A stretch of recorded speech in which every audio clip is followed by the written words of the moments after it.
West. Okay, well, do I sound okay? Because I'm doing a different thing with the microphones. Little echoey, little reflection-y. Yeah, this is the phones that are... It's fine. I mean, it'll work. It's fine. Yeah. I figured I would try that this time. Little reflection-y, but it's fine. Yeah, because I have a crap acoustic environment.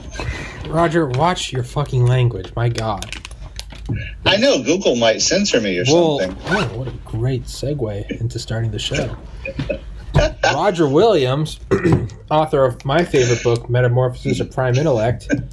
Grab that while you can, because shit, I mean, it might be banned one day. Because so yesterday, and this is not what the topic of this podcast will be for everyone watching or listening, but 2 days ago, Project Veritas was banned from Twitter for exposing a video about Facebook shadow banning, and they got banned from Twitter for showing that, and then YouTube deleted their video showing that they got banned from Twitter for showing a video about... It's this entire gangbang clusterfuck of big tech censorship. So I did a video about that yesterday, talked about how it's really not good for anybody, and how... like my moderate Democrat friend, my moderate liberal friends like Roger, like Ernie, like Rob, how after all of the goose-stepping Nazis like myself are eradicated by the just technocratic gods that look upon us peons, the new far right will be you guys. So hopefully, maybe we can share a bunk in a Northern Territory gulag, building ore and I don't know. Point is Roger commented on the video, which is it was episode 350. Fair, just, balanced comment, basically along the lines of, this is what Tommy and I kind of reach across the aisle and agree on, and the importance of it and why it's wrong.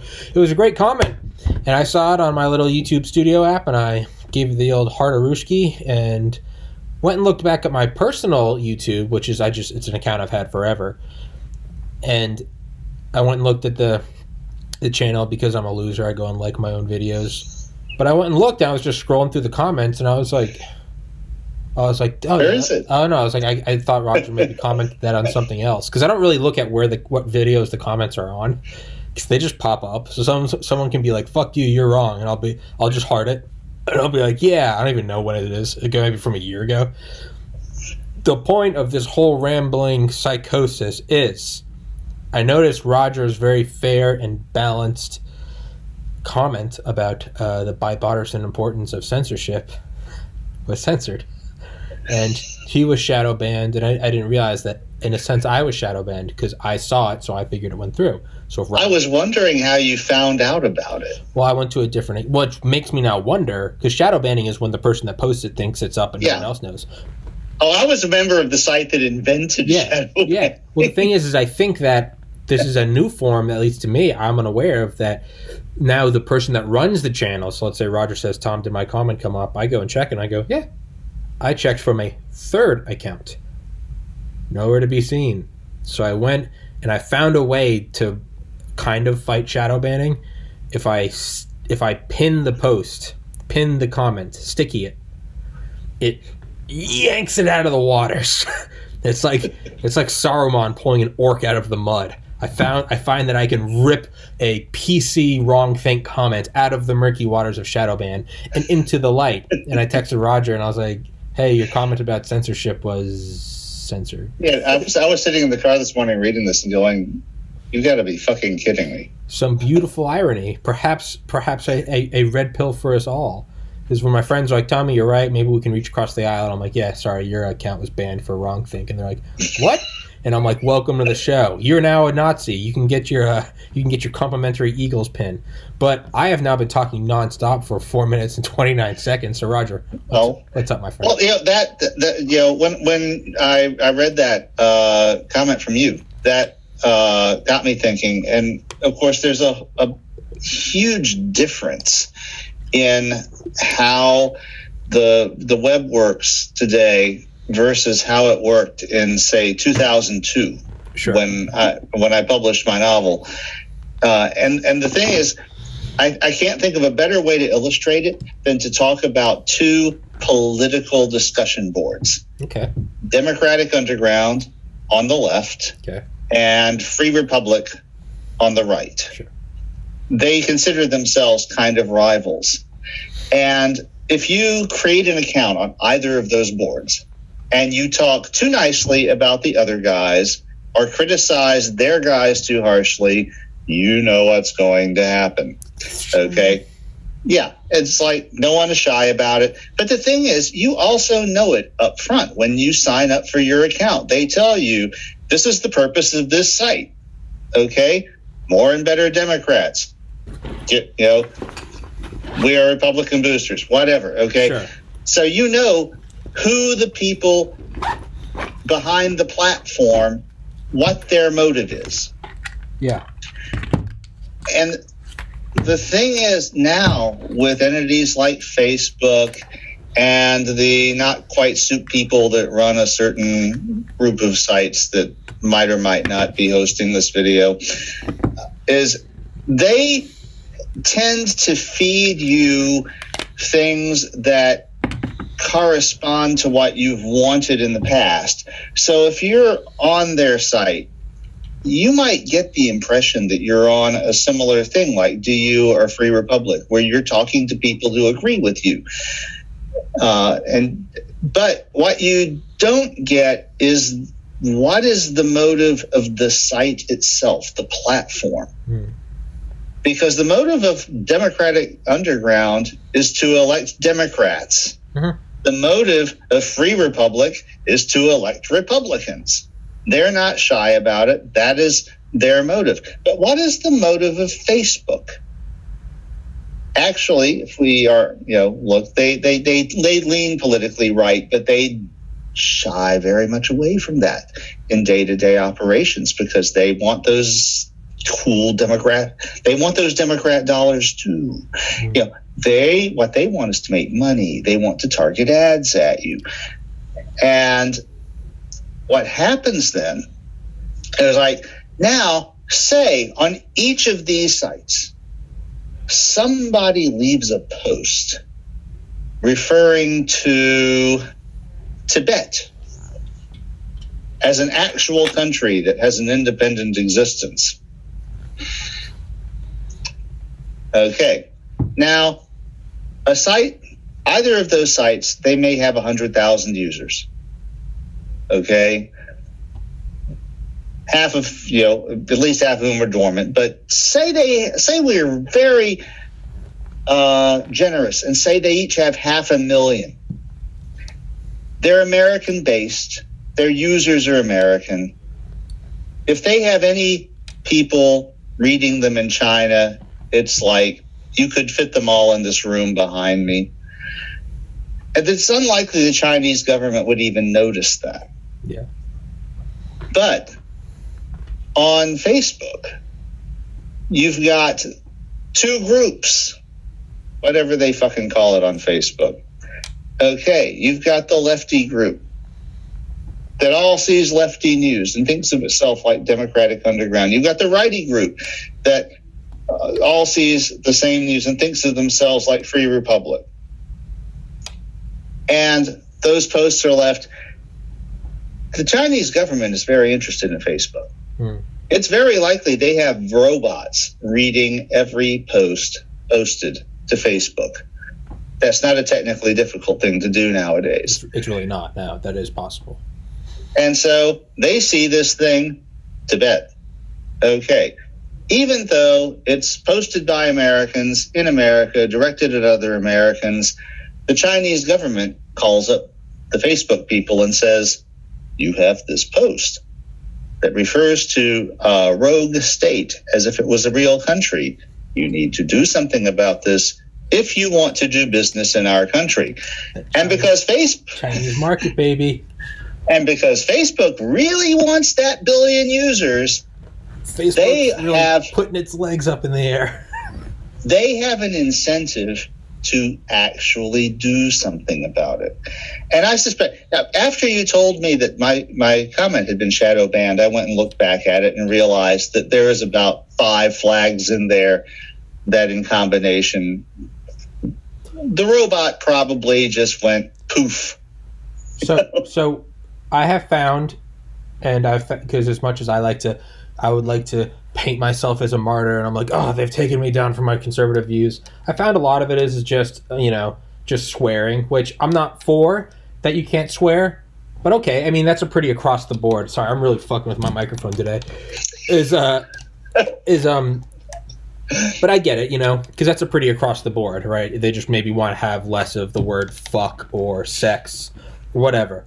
I get that, but there wasn't any of that in my post. No, and that's the thing. No, but there was mention of a certain company being leaned on by the threat of their on-site employees in another country being imprisoned. Insects. And it was actually the company that had their employees threatened with imprisonment was a certain company that is not a type of soup that might or might not be hosting this video channel in India. Wait, hold on. Wait, don't spoil this for me.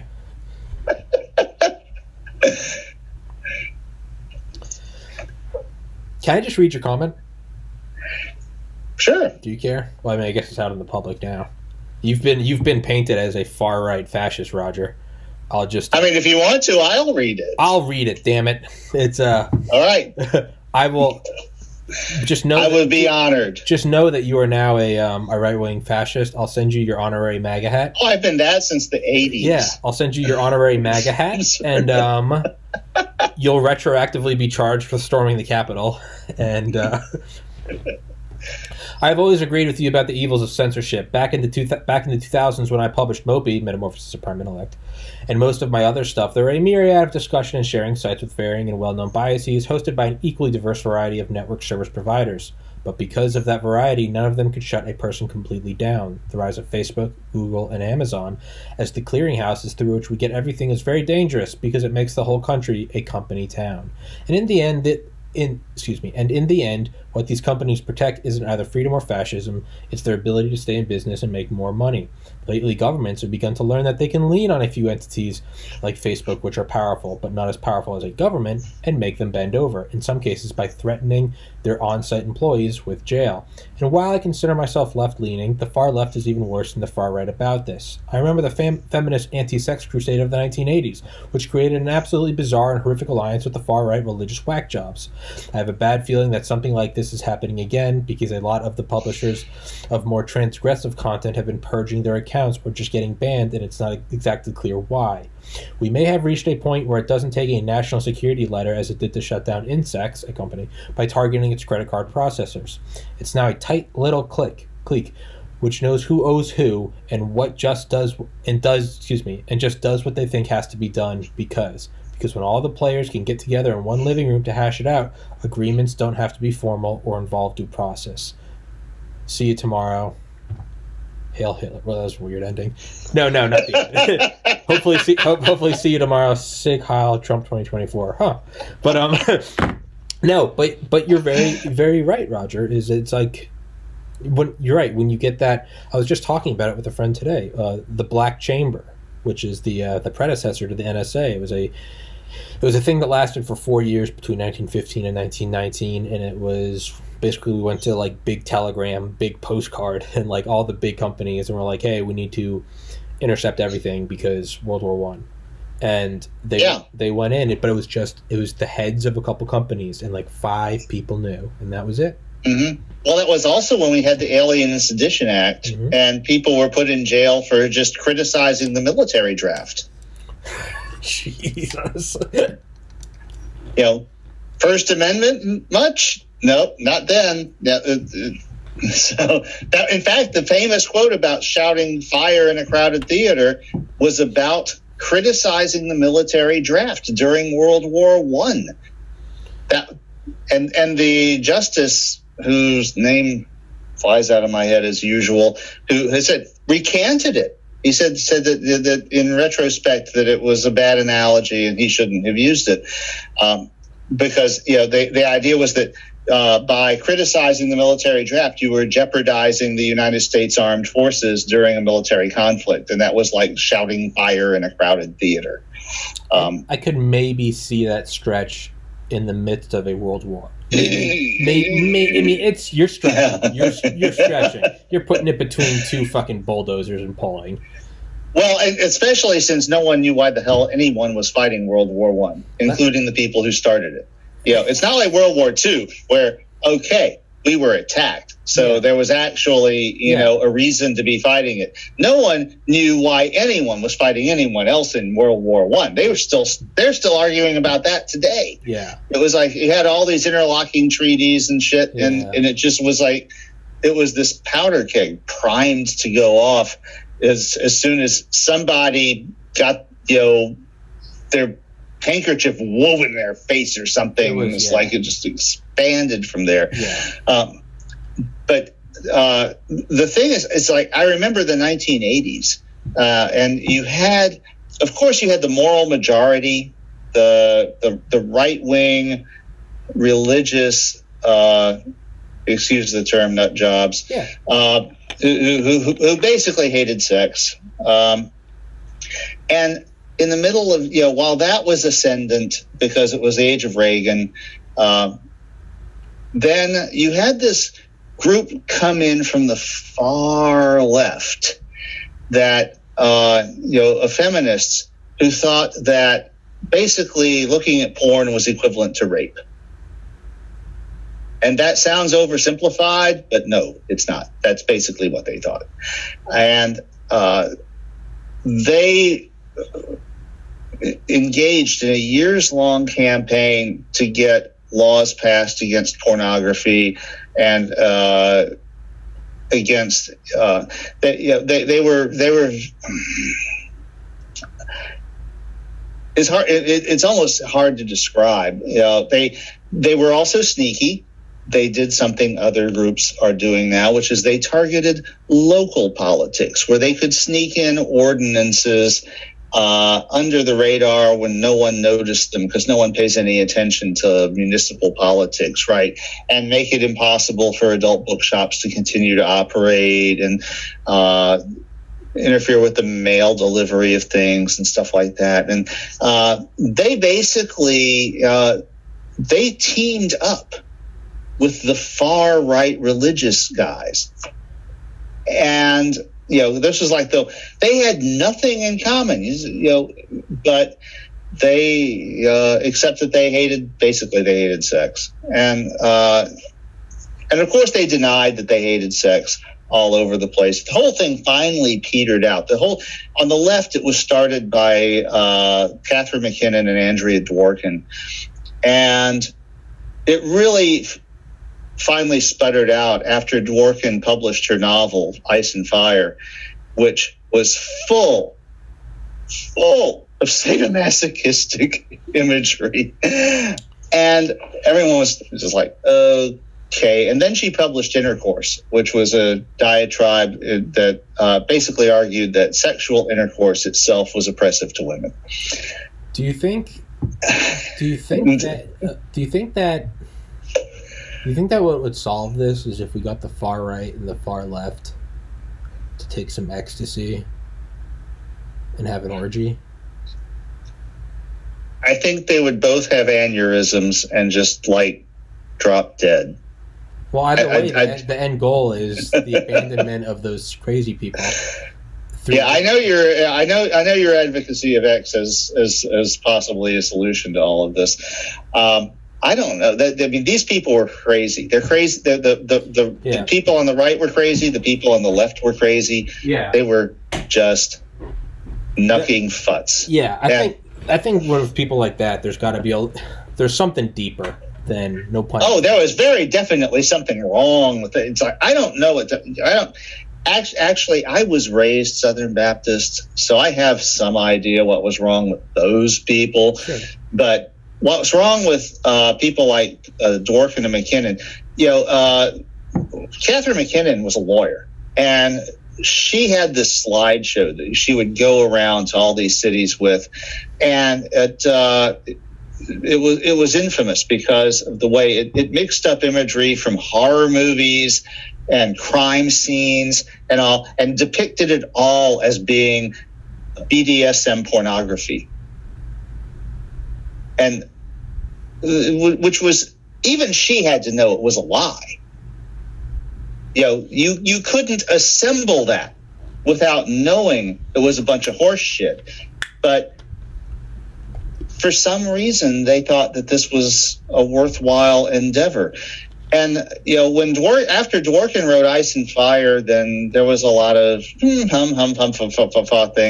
And I think it was McKinnon who basically said, well, we, the responsible feminist scholars, can have access to this material because we're responsible feminist scholars, but we can't let men have access to it because they're a bunch of uncontrollable animals who you don't know what they're going to do.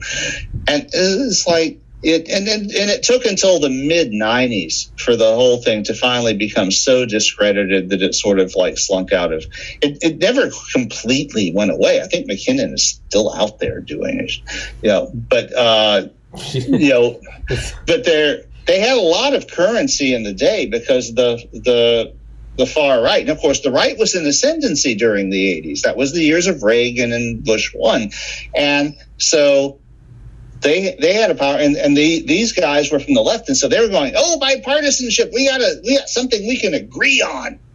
And it's like, yeah, we're going to censor it's anything that has a dick in it. It's almost the joke is almost hacky. That's like the one thing the government can come together and reach across the aisle on is nobody gets to have intercourse. Like, it's almost hacky, like that they're so evil. But it's, Well, I think what the final stake in the heart of the whole thing, I think, was Dworkin publishing Intercourse, and the whole idea that sexual intercourse itself is oppression against women, because everyone thought that was stupid. Yeah, it was like they finally reached the point where they broke the suspension of disbelief or whatever it was that made it possible for so many people to think that this thing was serious. And so that whole thing was pretty much over by the early 90s. And if it hadn't been, then what would have killed it, in fact, what may have killed the last vestiges of it that we're trying to stir was the internet. Because then all of those methods of controlling the nasty porn that you were trying to implement became moot, because all of your people in your city that can't go to the bookstore anymore can just go online. In 2016 and 17, I tried to make my own Onion news network. I called it FNN, Fuck It News Network. If you can't tell, I was at a low point in my life. It's a hard time to be doing satire. Yeah, especially in 2016 and 17. And the motto of my company was, we all die alone in a nursing home. You might as well have a chuckle before you flatline. I was not in a happy place. And in hindsight, I can see my writings were places to just vent rage at the world. But one of the things I wrote, and I was like, and now I don't think it's that odd of a potential article. And it was Wienermobile arrested after a cross-country, multi-decade-long spree of raping tunnels. He's arrested because he got drunk and crashed into a garage, and it was rape. And then there was a warrant out for his arrest. They're like, you've raped tunnels in every state for the last 50 years. There's something along those lines. Yeah. I don't think that's that far off. It isn't. That's and the thing is, when the DOJ shut insects down by accusing them of being terrorists. Now, let's face it, some of the imagery that they created was really fucked up, but they conform to all of the guidelines as far as documenting that they had consent from their models and everybody knew what they were getting into and all. And basically they just, you want to talk about rape, they raped the Patriot Act. They basically took the Patriot Act, which we had been promised when everyone warned us how dangerous this thing was, and they swore up and down on a stack of Bibles that it would never, ever, ever be used against anything but the absolute worst of the bad guys. And they used it a bunch of people creating porn. And that led, as we saw in my little history of porn that we did 100 or 200 episodes ago.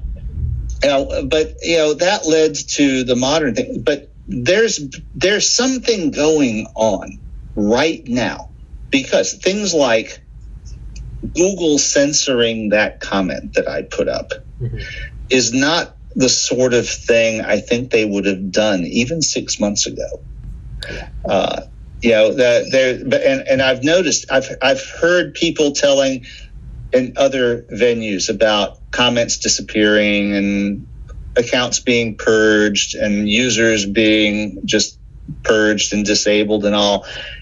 And again, you've only got a few companies like this that their interests are international now. So what are our protections as Americans in our Constitution to these companies that want to get into the Chinese or Indian market?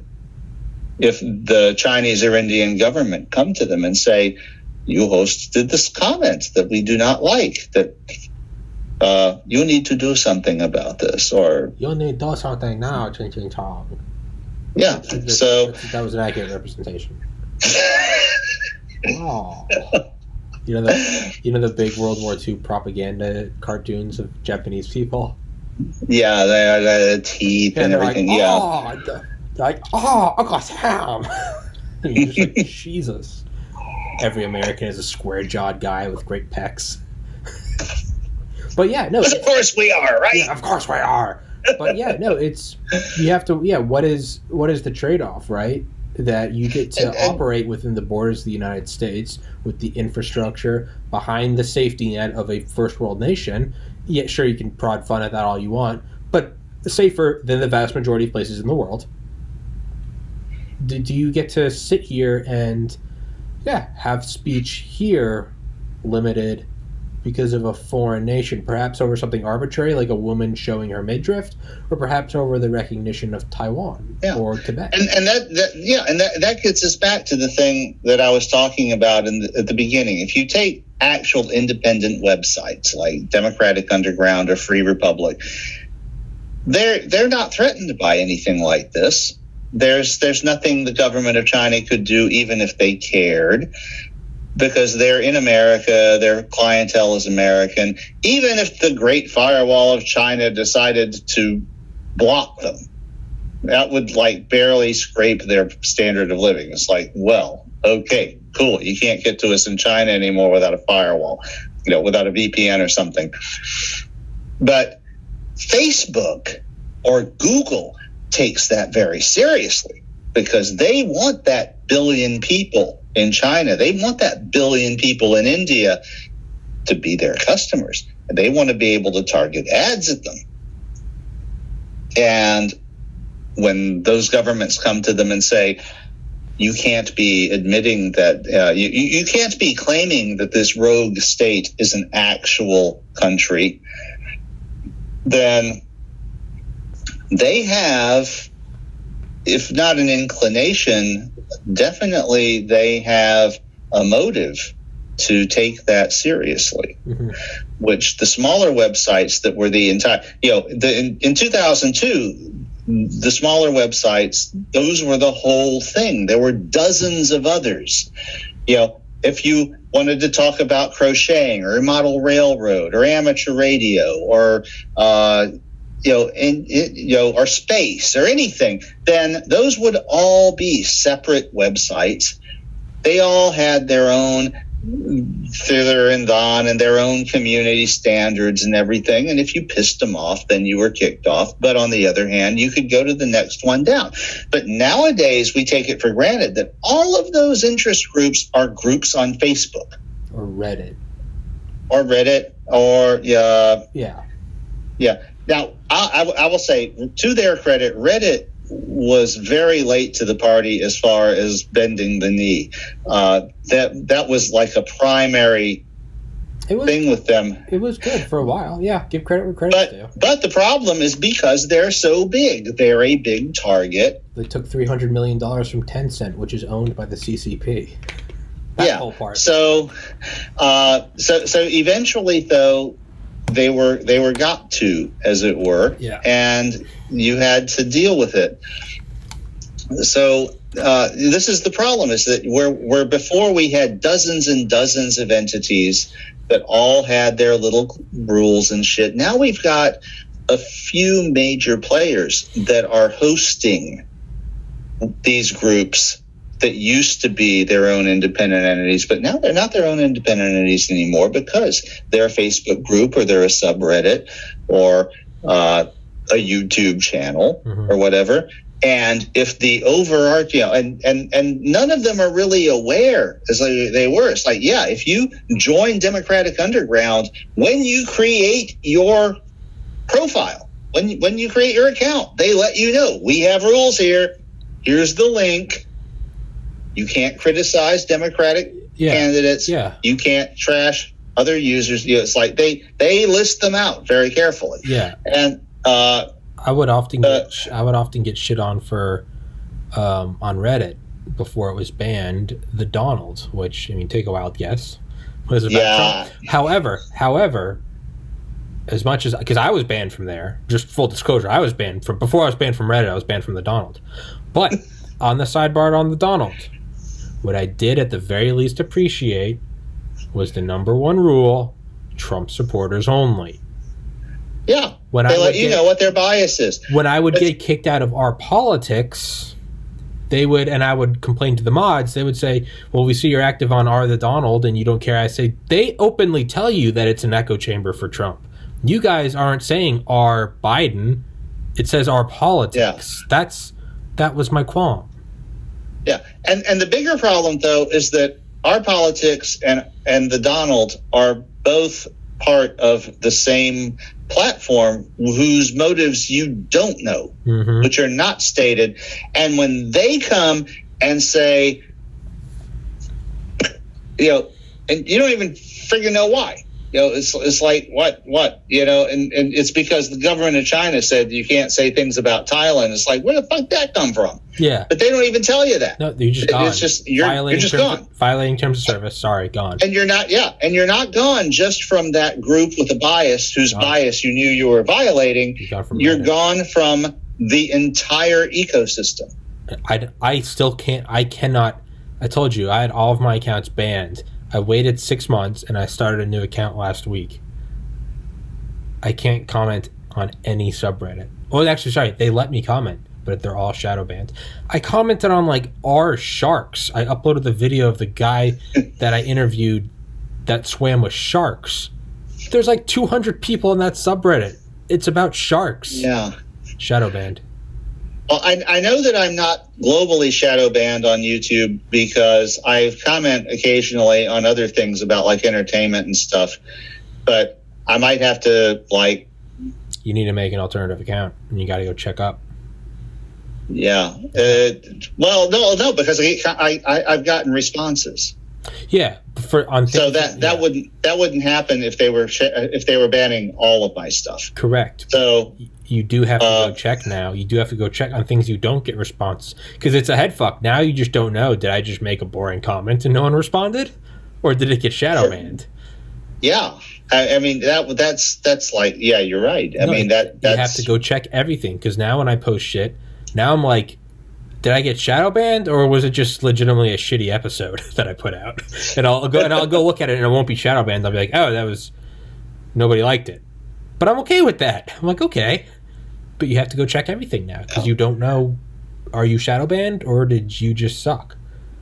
Yeah, it's very insidious. Oh,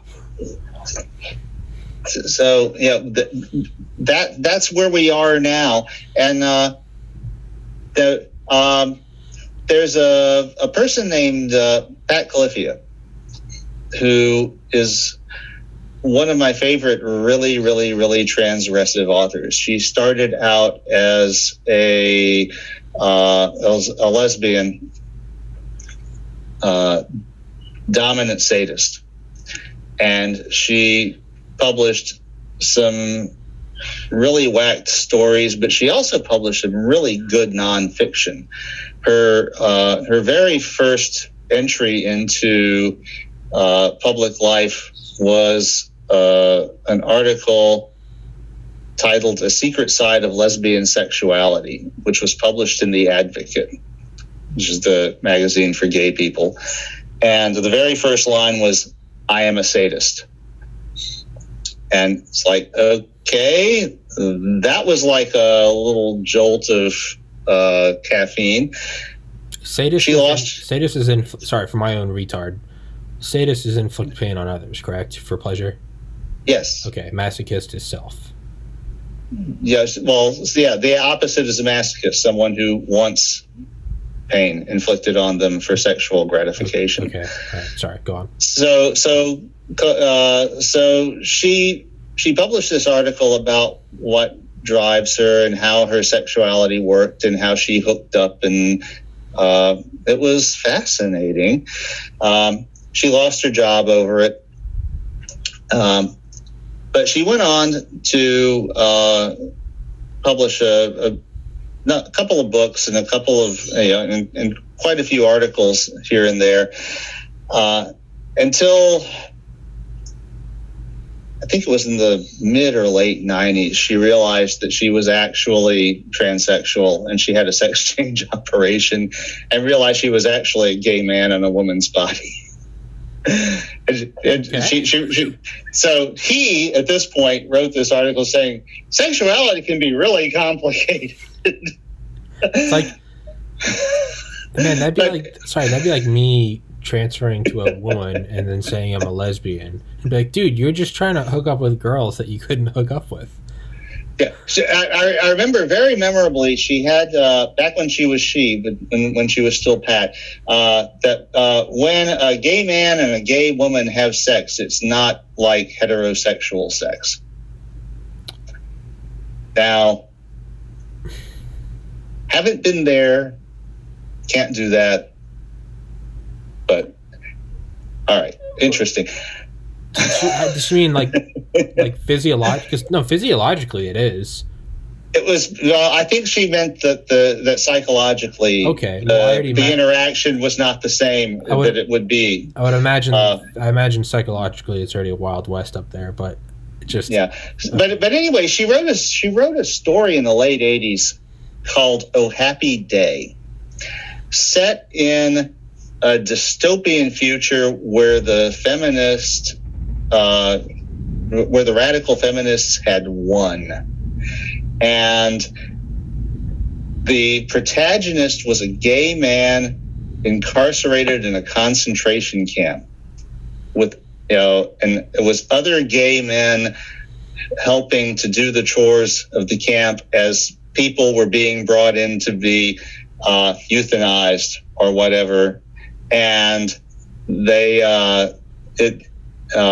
it was savage about the left-wing feminists of her day, because she hated them even more than either of us ever.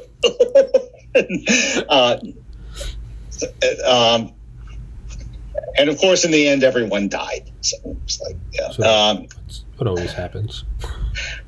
But yeah, I mean, it's like, I remember in that story, the protagonist had been a medical student, and she realizes what her kink is because she's getting sexually excited as she looks through the plates of the anatomy textbook, which is like, okay. So she's slowly discovering that. Very deep. And but again, it's that kind of thing, though. It's like that is a glimpse into the mind of someone who is so different that you couldn't imagine it if you wanted to. It can only be revealed firsthand through experience. And and that is what the censors are trying to take from us, is that experience of finding out how diverse the world is. Okay. And it's like this is a way to be, and this person impressed me with her eloquence, or his eloquence, depending upon when in its life you're talking about. And, but I think the world would be a much poorer place if Patrick Califia had never lived. But that's what these assholes want, is for voices like that to never have a say, to never reach their ears or the ears of their precious children or whatever it is they're worried about. And, I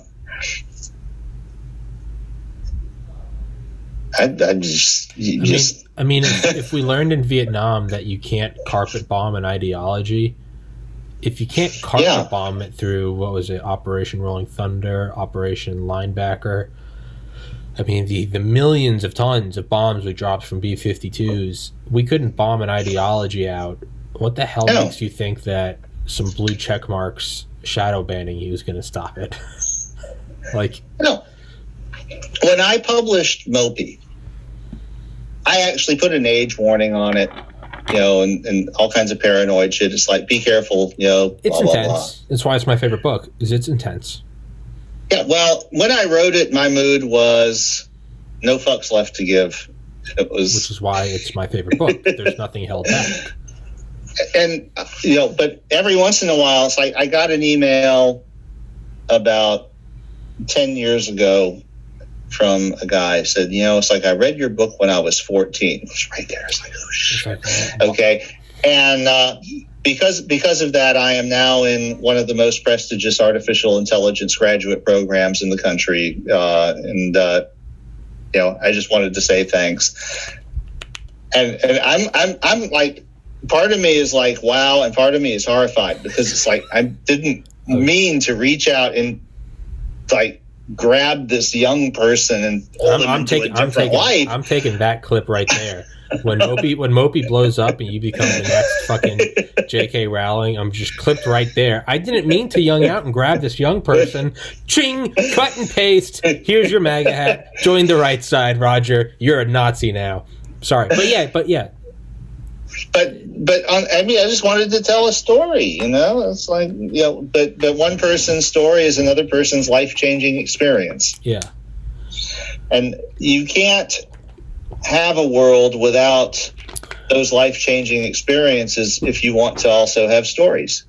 Yeah. I mean, every halfway decent movie ever made has also got its share of people who will say, oh, it changed my life. I walked out of the theater and saw the world in a completely different way. It's like, you can't do that kind of thing without the risk of having that effect. It's just not possible. It's like not everyone will like it, and like that's fine. But or people will like it in ways that you completely didn't anticipate. Yeah. Well, what really strikes me more than anything, aside from like the general hatred of censorship and like a lack of freedom, is the control. Like, maybe we're wired different. I don't mean you and me and the censors. Like, I don't want control over anyone. I want to be me and do me, and you do you. Hey man, more power to you. Peace. The control to me is the oddest, sickest, saddest, most pathetic thing. And you're 100% right about that. I think that is a major guiding principle for a lot of these people, is control over other people, over their environment. And their environment includes other people. That means they have to control other people. There's a guy who's, again, the name thing, it'll hit me, but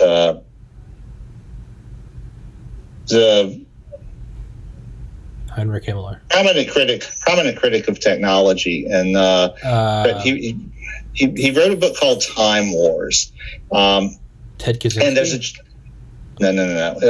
There's a chapter in there about the Mall of America and about Disney World, particularly Disney, and about how the thing about Disney, the Disney World, is about everything about the environment there is about control. They got into a serious mess of trouble in the late 90s because they had an island that they had some flamingos on, and that didn't work out. So they pulled the flamingos from the island, and a bunch of vultures moved in. Well, vultures are not Disney. Disney didn't like the vultures, so Disney took the vultures out. The problem is the vultures are birds of prey. They're American birds of prey. Killing an American bird of prey is a felony. Okay, so this fucking country, I love it. they got into a little bit of trouble over that, but it was because everything is about image, and they didn't even consider the fact. Well, they went to the trouble to have their own county created so they could have their own local government, their own laws, their own courts, their own everything, and it apparently didn't occur to the person who thought to take out the vultures that there might be bigger laws that they had to be. I just love how sorry, I know I keep interrupting. I just love how dystopian that is. That Disney has its own county. I love that. I love it for its horror. I just hope soon they get their own Blackwater detachment. They probably already do. I mean, they have everything else. I bet they. Why wouldn't you? You can't have a terrorist attack there. Could ruin it. I bet they have a fucking team at Dale Comstocks. But one of the things, Mickey and Minnie Mouse. What's the guy's name? Heinrich Himmler. No, but he mentioned being there, and it's like, he said it's like you would if you stepped off the pavement onto the grass. Out of nowhere, an employee would come and say, "Sir, you have to be on the sidewalk." It was completely controlled from the top down. And he made the point that if we ever colonize space, that's probably what that will be like, because it will be a completely controlled environment. It'd have to be. Fuck. So, and he had another chapter about the Mall of America in Minnesota. And I don't know if you've ever been there.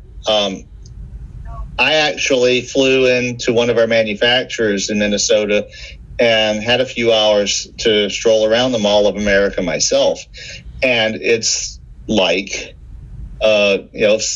if humans colonized another planet or built a space station or something, it's like everything you would ever need is there, except that everything costs money. So the thing about the censors is, I think it's exactly the same drive. It's the desire to create this information environment where everything is completely controlled, where nothing that is out of control, like my novel, for example, is permitted, and thus everything can be predicted. That's the important part. Is thus, if all variables are accounted for and I guess quantified, any outcome can be predicted and preemptively shut down. Unless you're dealing with humans, but these people are too stupid to realize that. And they're reptilians. Tim Dillon said, Mark Zuckerberg, Sergey Brin, these guys are demons. And I don't mean that metaphorically. I mean they're actually shape-shifting aliens wearing skin suits. But yeah,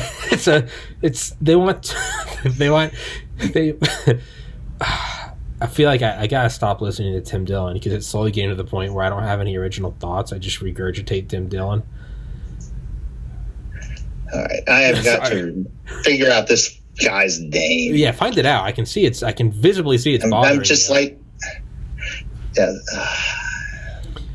what? So it's not Ted Kaczynski. He wrote. You said Time Wars. Just Google Time Wars. Yeah, that's one of the guy's books. Just Google Time Wars author. I don't know why I'm telling you how to Google. Yeah, and I just did, and it's not coming up. And It wasn't gerrymander, was it? Did he? Because I remember reading about Disney World at the beginning of the book Fast Food Nation by Eric M. Schlosser, who also wrote Command. No, it wasn't gerrymander. Because Gerrymander wrote 4 arguments for the elimination of television and a couple of other things, but he didn't write the one that I'm thinking of. Yeah, there's a couple of fictional things that have taken up all the results on Google. Do you think the end game is, that's a fun conspiracy about COVID, is to put everyone in their homes so that they can't have these wild card interactions together on the street, and instead everything has to be through a device where they can control what's permitted? If you've got some extra tinfoil, that's a fun one to entertain. Yeah, but I don't think that it holds much water. I don't think that's why. I don't think they created a bioweapon for that, but it's a fun one. Yeah, no, this guy...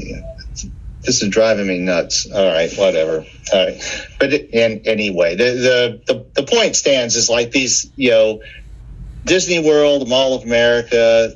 These are places where humans have basically established control over everything that you will ever experience in that environment, and the intent is total control. So now. You get the larger scale equivalent that I have experienced was California's Central Valley, which... Have you ever flown into anywhere? I flew into L.A. November 2013. Okay, so you know what the Earth looks like from the air as you're flying in from an airplane, right? Yeah, it's like a big flat square. Yeah. Well, I flew into Fresno in the middle of the Central Valley, and there it's green from horizon to horizon. Like you're okay, that anything green is growing there is that Roger, you're breaking up. Beings planted it. Roger, you're breaking up. And it's all complete. Roger. Yeah. You're back. Okay. There was some glitch. You're still glitching a little bit. There. Roger's freezing. Internet connection is unbull. That makes... Wait, you're back, Roger? Am I back? You're back. You're a little glitchy. Okay. I've flown into cities by rainforests. I've flown into cities by deserts. I've flown into Louisiana, obviously, because I live here. But flying into Fresno, California was like nothing I have ever experienced before, because there isn't a fucking blade of grass that human beings didn't deliberately put there. And it's very obvious, even from an airplane.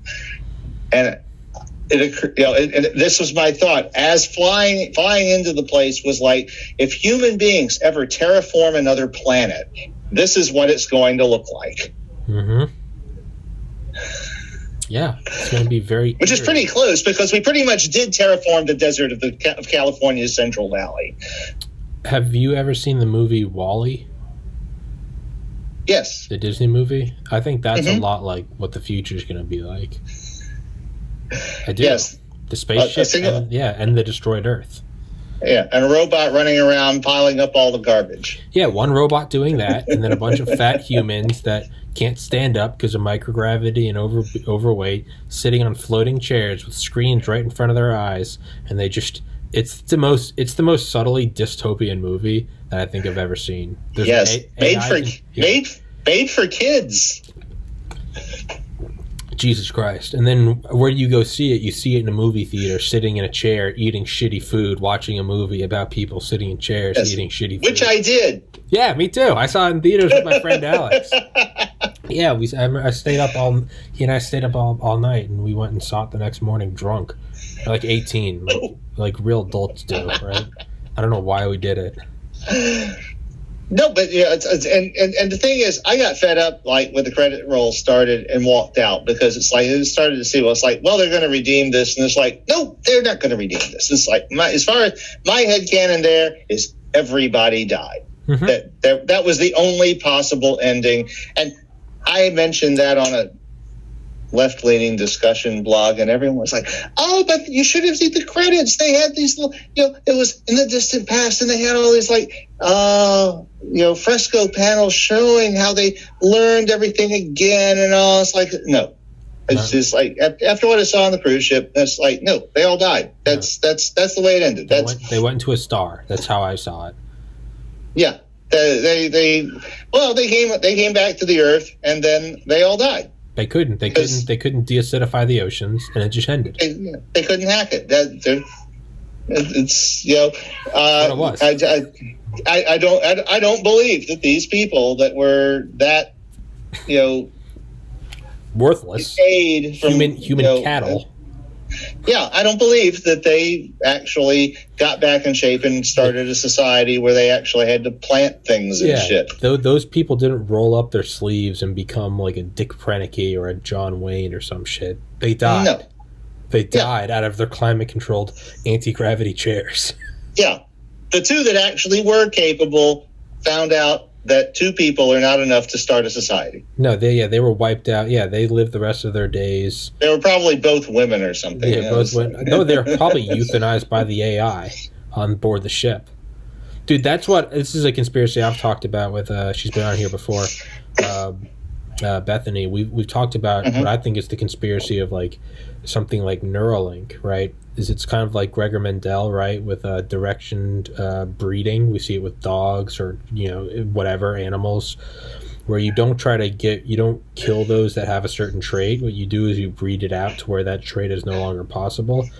I think the future of censorship isn't even going to be where you censor someone like me. Like they'll have killed me a long time by now. What they're going to do is they're going to start monitoring the wiring of your brain with something like Neuralink or Neuralink V20, and it's going to be soon. What you're going to do is you're just going to breed out people who are able to think critically. Everyone's going to have a Neuralink implant, and it's going to have a little tiny chip of C4. And if you start thinking critically, if you start forming those neural pathways, boom, just blows your brains out the back here, to the point where the only people that can even be possibly born are those that they're the Wall-E people. Yeah. There's a really famous science fiction story, and again, I can't remember the name of either the story or the author off the top of my head, but it's well known. It starts out with the loving parents and their son, and they're trying to teach him, and they're teaching him all of the shit that's bullshit. It's like, oh yeah, the sun is just a glowing ball in the sky. It's a few hundred miles away, and they're just feeding him these things, and then at the end, it turns out he has to take a test, and the result of the test, when they get the result, it's, well, your son exceeded the intelligence allowance and was euthanized, and we'll send you the remains. I mean, but really. And that was written like in the 60s. Jesus. It's going to be something like that, man, where they're going to be like, ooh. It's not just going to be... It's going to be like that fake defense contractor video someone made. It's like a dramatic short film, but it's like where they put like these little shape charges on these mini drones. And yes, we've talked about that, yeah, right. And but what does it do? Is it goes down and it tracks the actual hashtag of a banned thought item, and if you tweet it from your phone, the killbot comes and finds you and just blows your brain. Well, they have facial recognition and racial identity recognition and all, so it's like, not that far from right now, baby. And I love the tone of it because it was pitched as like the sales pitch, right? You know, it's like, oh no, it was pitched as a great thing. Nuclear is obsolete.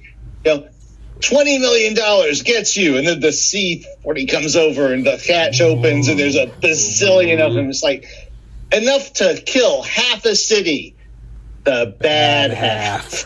Yeah, and then I love how amped up the guy is. The sales guy. It's a guy that's watched way too much Tony Robbins. And Did you see that? Yeah. Did you see that? Did you see that? It's like, dude, if he was selling anything else, if it was like a multi-level marketing scheme, I'd be on board. But it's like the drone comes and just, boom, just blows the head out. Did you see that? The guy's just on the edge of coming. Did you see that? Yes. Raytheon. But it's so eerie because, like, but you see, and we're laughing at it, but it's not all that funny. We're laughing at it, and then this image is going to waver and crackle, and that's when the movie starts. It's the clip of this podcast, and then it's going to say 20 years later, and it's going to start with some Rambo guy running through the war-torn streets of what used to be like Detroit. That's a bad example, like New York, and he's going to be running through the streets and as just like trying to go to the market to like get some water, and he's going to like. Did you hear it? Ooh, the killbots are coming. That's what it's going to be. And this podcast is going to be the opening. Did you see that? Yeah. Well, and the thing is, you know, it's like the people who made that video said every technology that was in that video exists. Right, yeah. And that video is 7 years old. Yeah. It just hasn't been miniaturized quite as much as was depicted. But publicly, as we all know, publicly, everything is getting miniaturized. Yeah. None of this technology has been miniaturized, at least in the classified papers or the declassified papers. Right. So, I think it'll be something even more advanced than that. I think the idea of flying around a physical shape charge will be antiquated in even a couple of years. It'll be some sort of pulse from your phone. It'll be some sort of electromagnetic. I don't know what. I don't know. I think the thing about the shape charges from the little drone that's about that big was terrifyingly believable compared to the alternative stuff. That's true. That is true. Yeah. I mean, you know, the other things you're talking about, you know, weird, you know, laws of physics and forces and stuff. No, that's a thing that could be done. That was their entire point. Well, okay. What about something maybe like, remember what were those phones several years ago that were blowing up and burning, the Note phones? Yeah, the lithium battery shorted out. Maybe you could make something built in.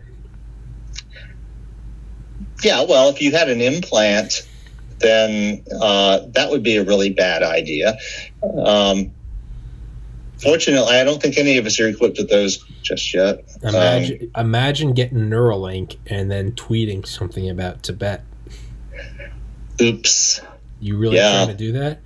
Did you see? Yeah, you have this little ball of fire exploding above your left ear. It won't even be that. It'll be so subtle. There'll be no discernible thing. It'll just be this tiny little incision right in the brainstem.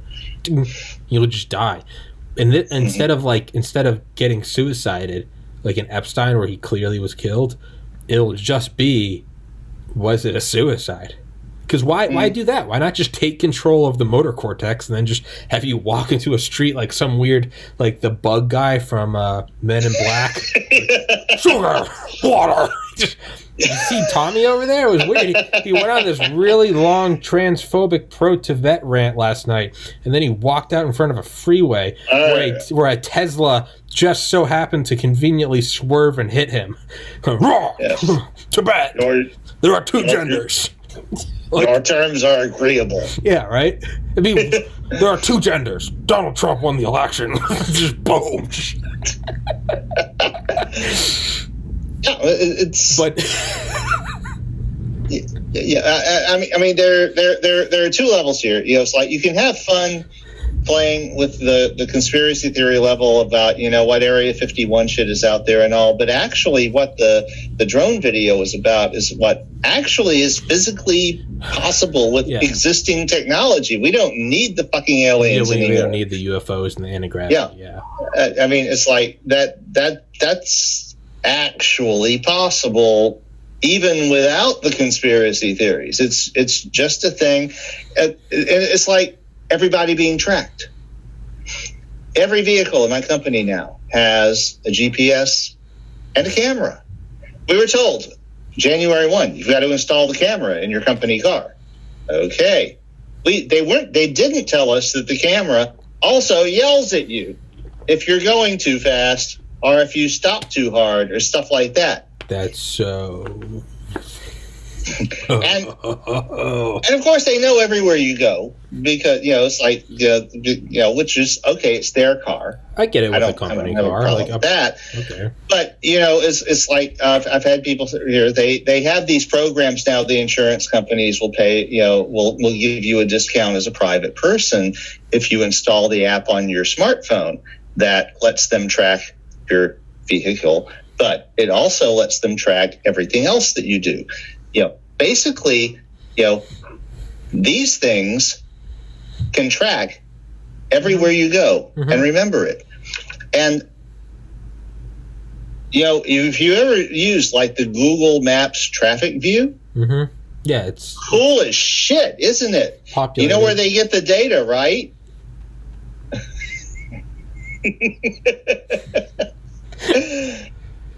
And that means they, and their fig leaf is that they anonymize the data, which numerous researchers have shown is bullshit. Because even if they did, it's too hyper complex. Your patterns, you can't. Well, there's too much of it, and it's too easy to reintegrate it and to reconstruct the parts of it that are you. Yeah, that's what I mean. Is like so it's like whenever you see those like pictures of like Delta Force guys or something, and how like the facial patterns of active Delta Force members is technically classified top secret. So which is why whenever you see all the guys standing around like a dead terrorist or something, but the only thing that's blurred out is just a bar over their eyes. You can still see like their jawbone and I'm always just like, what the fuck is the? It's like if I was like, this is Tommy Kerrigan, but you can't know, and it's like it's not even. Yeah. It's like that. It's like Tommy and Roger. It's just like actually, I can't because your nose and your mouth are not like also part of you. Yeah, and not to mention your voice is 100 times more unique than your fingerprint, but. Sorry, Roger, I keep interrupting you, getting excited, getting all hyped up on this anti-censorship speech. No, it's a good topic. I mean, and we had a great start with it. It's like, my comment to your blog got censored. My comment about censorship. On what video, Roger? Episode 350. About censorship. About censorship. About what? About Project Veritas's video getting taken down from YouTube. What video? It was a video about how they got banned from Twitter. Why did they get banned from Twitter for posting a video on Facebook? About what? About Facebook censorship. I mean, it's like it's censorship all the way down. It's just the Russian dolls. You keep opening up. At the center, it's just a reptilian Zuckerberg. Well, that's the kind of the way that it starts. I mean, the Germans would have done that in 1935 if they could have, but they didn't have the technology. Absolutely. But now we have the technology, so it can be so much cleaner and more efficient. Man, I get the vibe. We need a video of another. Did you see that? But we just need it with censorship. You can censor someone, and then if anyone covers that news, you can censor them too. And if someone comments about that, censor them too. Did you see that? Did you see that whistleblower? Censor. Oh, where it might be going is Norman Spinrad wrote a novel again in the 1960s called Agent of Chaos, and it was about a society that spanned the solar system, had colonies in all the planets. What they thought of as a very high technology in the 60s, and they had this technology they called eyes and beams. And so if you're in a public space, every 10 feet or so, there would be this little module. Oh, yeah. pointed at the public space, and it was a TV camera and a lead plug. And the master computer was monitoring everything.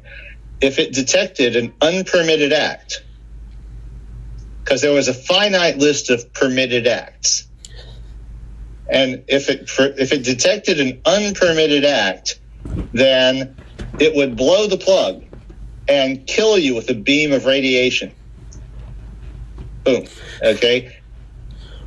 And this was life. It was like you'd be walking along and the computer decides you just did something that wasn't permitted. Bam, you're dead. And that was where the story started.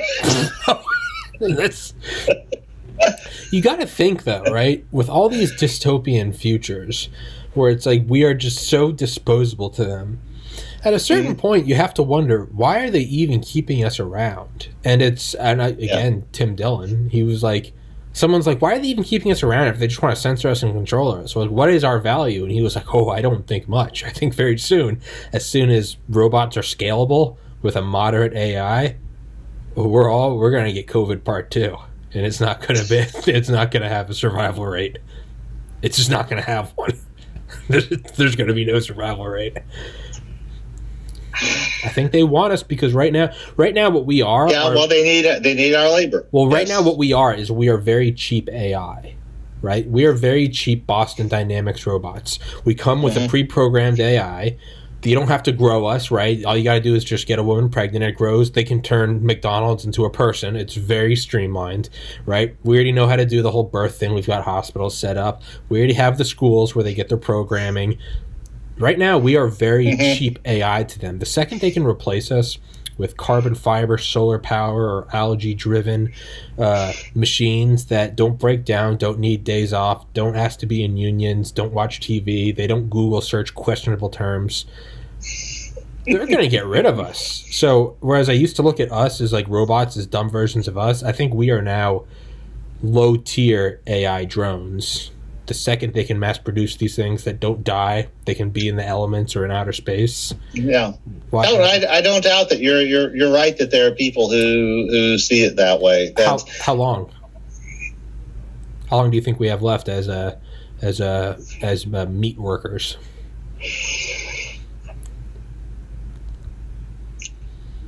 It's not as close as some people think. I would say probably between 20 and 30 years. Yeah. Which is good because I just turned, Monday is my birthday. I'll turn 57. And happy birthday. Happy birthday. barring some miracle of life extension, I probably won't be alive to see that dystopian realization of things. I doubt I will. I'm 30. But see, I have a podcast and I have very controversial thoughts, Roger. Yeah, so you'll get put against the wall first. Definitely. I'll be canceled if you know what I mean. Far before all the peons are gassed. Yes. Yep. Put him against the wall. Hey, but you know what? Like in the Pink Floyd's The Wall. Yeah. Have you ever heard? Have you heard that? Yeah. Yeah. It's. Have you seen the movie? I Pink Floyd's The Wall? I did, I think in 2015 on acid, so I don't remember it. But I know that it's profound. Yeah, well, it's like they have the walking hammers and shit. You know, it's like okay, and then Pink wakes up from after he almost kills the groupie, and he's like, the realization. I am Hitler. And then he goes to the concert, and and it's like, is it a spick? Yeah, I'll be I don't know.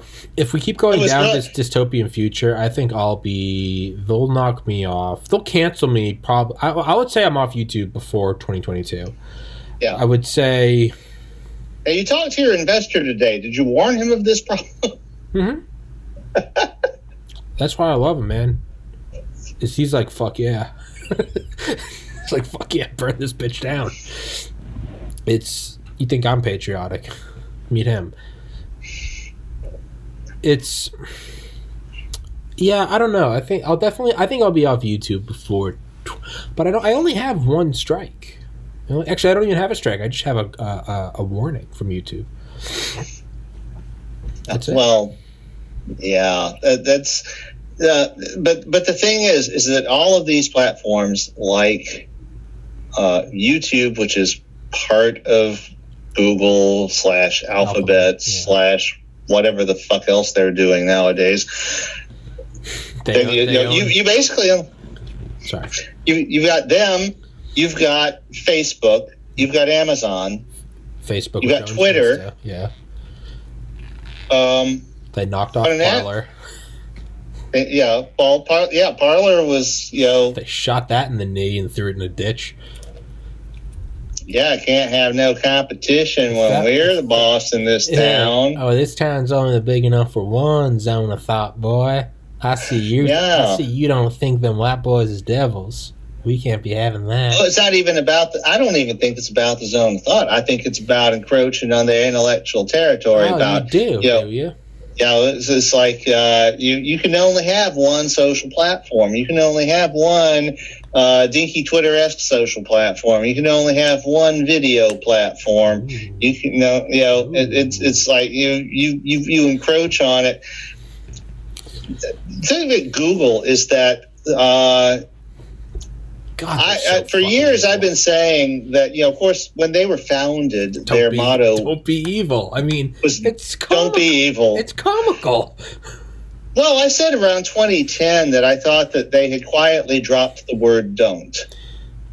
Yeah, I mean, yeah. They brought in a consultant. They said, "How can we streamline it?" And their consultant's name was Henry Kissinger. And part of it is that they. As I saw it described, they realized that being in the search business means that you're an advertiser, and that they're in the advertising business, and they should start to act like it. And boy, have they! Did you see that? It's like shadow banning Roger's comment. It's just some guy at Google headquarters, and he's like, "Did you see that?" He's got one hand in his pants, pinching his nipple. He's like, "Did you?" There's like 5 people have read the thing, and it's like, "Oh my God, we can't let this stand." It's like, talking about us. It's talking about the thing in India. It's talking about Facebook. It's talking about the fact that they banned a comment on my podcast, my shitty little podcast. Yeah. From one of the only liberal people who recurs on this episode. Probably the only Rob, actually. One of 3 recurring guests who leans moderately left. And Roger, you just fucking...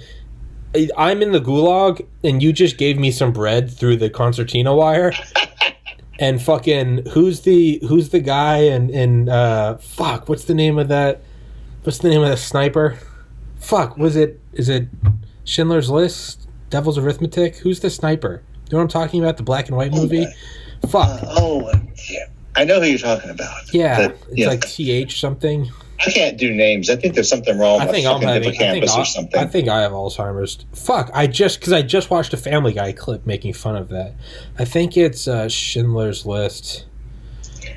No, it's the sniper. What's his name? Amon Goeth. That's his name. In Schindler's List, yeah. Yeah, you just you came onto my channel and gave me you're like, "Hey, Tommy, here's and someone at the Google headquarters just got the digital sniper," and they're like, boom, and Roger's head just exploded. And now Ernie and Rob are watching the channel and going... just staring. Wonder about leaving any comments on Tommy's channel. Maybe now. I'll stop with maybe they'll stop. Anybody else want to act up? And do they have a flag on my account? I bet you probably have a shadow flag. I bet you don't know you have a flag. That's the other thing, is I know I have a flag because I had an episode where maybe me and some of the Special Forces guys were saying something about, I don't know, maybe shooting some people. Maybe that happened. Maybe it was episode 289. And maybe it got yanked, but you can find it on Rumble. I don't know. I'm just spitballing here. Maybe I was talking about using an M60 in the streets. I don't know. We're just playing games here. But Yeah.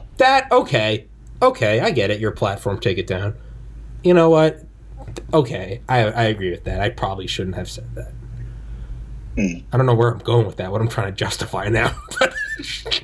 Well, it's great. It's a private company. They can do what they want, yes. Which is your principle. Yes. But on the other hand, back in 2002, there would have been 20 other places you could have gone to express your view. Yes. That would have different principles.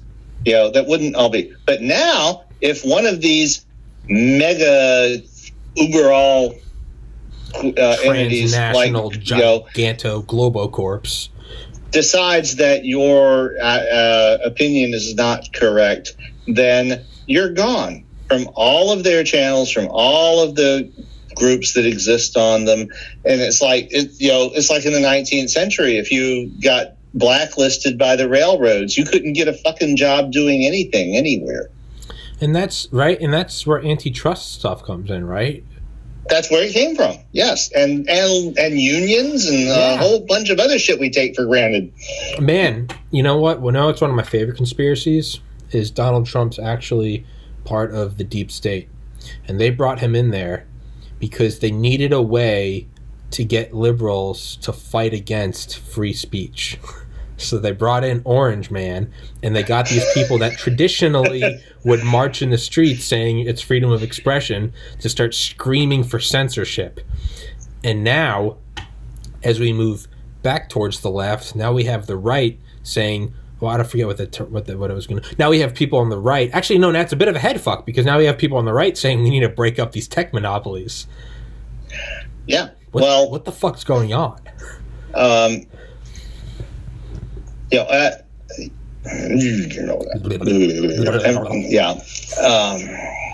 was I trying to say? Okay.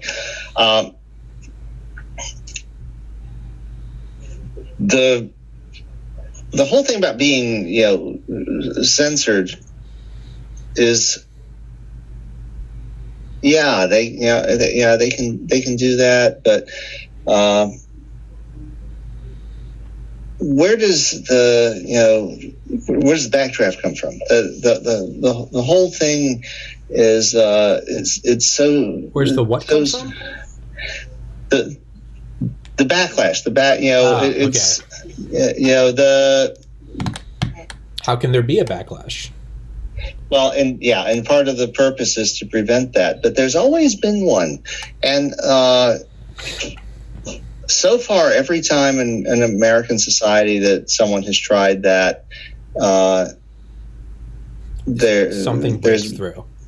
Yeah, but this is looking strangely different. Yeah, they're dead. I mean the whole thing. I grew up in the 70s. That was when I came of age, and so we had this whole idea in the background that we're going to solve poverty, we're going to go into space, we're going to do all these wonderful things, and a lot of it was about we're going to solve racism. We're going, there was a lot of hope leading into Jimmy Carter's administration. Mm-hmm. And of course, Carter was not a very effective president, not because he wasn't a good guy. Mm-hmm. He was one of the nicest people who ever held the office. Yeah. But he couldn't play the game because politics is like poker. You have to be willing to lie. Politics is like poker. Hide your hand. You have to be willing to kill children. Yeah. And Carter, that wasn't in his bloodstream. Mm-hmm. So then we got Reagan, and Bill Hicks, Ronald Wilson Reagan. 6 letters, 6 letters, 6 letters. I had the privilege of voting against him twice and against his vice president later, which didn't do any good. But everything that had been rolled up in the civil rights movement and this whole thing just got whooshed back. It's like all the hippies bought loafers and sports coats and, got jobs in offices and sold out. And, we didn't go back to the moon. It's like all of this grandiose hope that we had in the 70s was just pissed away. Mm-hmm. And I was bitter about that for years. In fact, I'm still bitter about it. It was like, this was the expectation with which I was raised, that we would have free love. We would have, all these modes of living would be accepted, that, it wouldn't be a death sentence if you were gay or if you had something else weird going on with you. It's like we would celebrate these things. We would say, humans are various and this would be great. And instead, we decided to demonize anyone who was different and to piss on anyone who wasn't capable of making obeisance at the proper portals or whatever. And we had, the Democratic presidents we had since then were very disappointing. Bill Clinton was a Republican light. He could have run as a Republican in 1970 and won. Okay. Obama was, I voted for him a second time. He was a great guy, but he was trying again to meet people in the middle who had already met him with a machete. Yeah. And it's like, you can't do that. And I have got to say, one of the biggest surprises of the last month, because I wasn't really a big fan of Biden. And I say that as a Democrat, mm-hmm. as a lifelong Democrat, because I've watched the Democrats play Charlie Brown to Lucy holding the football my entire fucking life. And Biden isn't having it. He walked into office the first day with a stack of executive orders ready to sign. And no one expected that.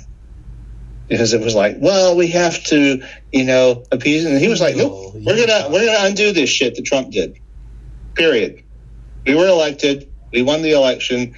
We're going to undo this shit that this guy did because he didn't have congressional approval to do it. And we don't need congressional approval to undo it. Yep. We're just going, because if he had the right to do it, and it's like, and I've seen Republican presidents do that, but I've never seen a Democratic president do that.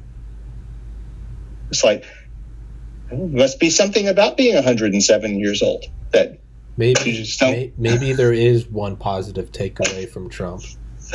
Is it taught them to just stop with the charades and just come in swinging?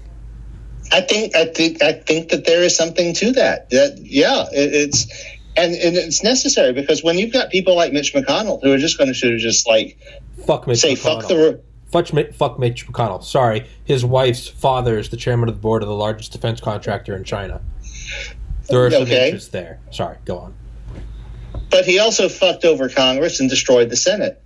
And for us to have people who are going to come in and say, okay, you guys played hardball. You came in with a 44. We're not going to come in with a butter knife. Mm-hmm. We're going to come in with a howitzer because that's the way you guys played with us.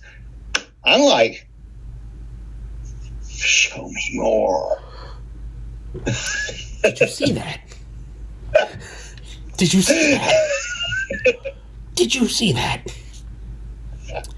Maybe,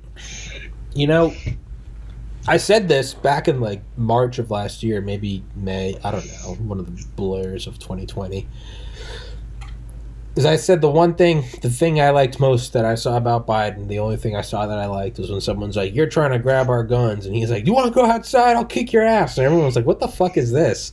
You know, all my conservative family was like, fuck this guy. I'm like, no, that's why I like Trump, and fuck it, I'll cheer Biden. I was like, enough of this whole, we need to talk, we need to set up a committee. Fuck that. Go in there swinging, dicks out, titties flopping, and be like, this is what we're doing.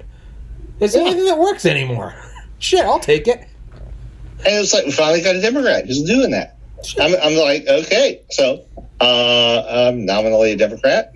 Now, the bad side of that is I think part of this censorship drive that is suddenly seems to have come out of nowhere is probably that the left thinks it is ascendant again, and the bad parts of the far left are trying to assert themselves. And that is not a good thing. So, yeah, this is part of the problem is that politics is not just like a divide. Yeah. You know, it's there are different facets on both sides. In fact, the Republican Party is about to tear itself in half. I mean, I don't. They did 4 years ago. Yeah, and it did practically, but it didn't admit it. But it's reaching the point where they're going to have to admit that it's two parties. Yeah, and because they don't want to admit it, because it means that they'll never hold national office again until it gets straightened out. But the Trump people and the corporate people just they don't have any congruity. There's the whole Republican Party has been held together by a delicate balance between several constituencies. You know, and of course, the dominant constituency has always been corporate interests because they have the money. But they didn't have votes because there's not that many people that are that rich.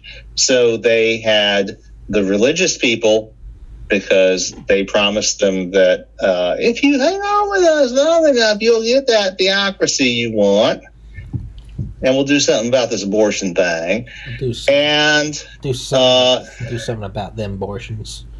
Yeah, and also the libertarians who think that the government, Ronald Reagan famously, went up there and said, the most terrifying sentence in the American English is, I'm here from the government and I'm here to help. Which is fucking stupid. Because it worked well in World War II. Hey, we need government put together that A-bomb. That helped. I'm not being sarcastic. Fuck the A-bomb. The government builds roads, sewers,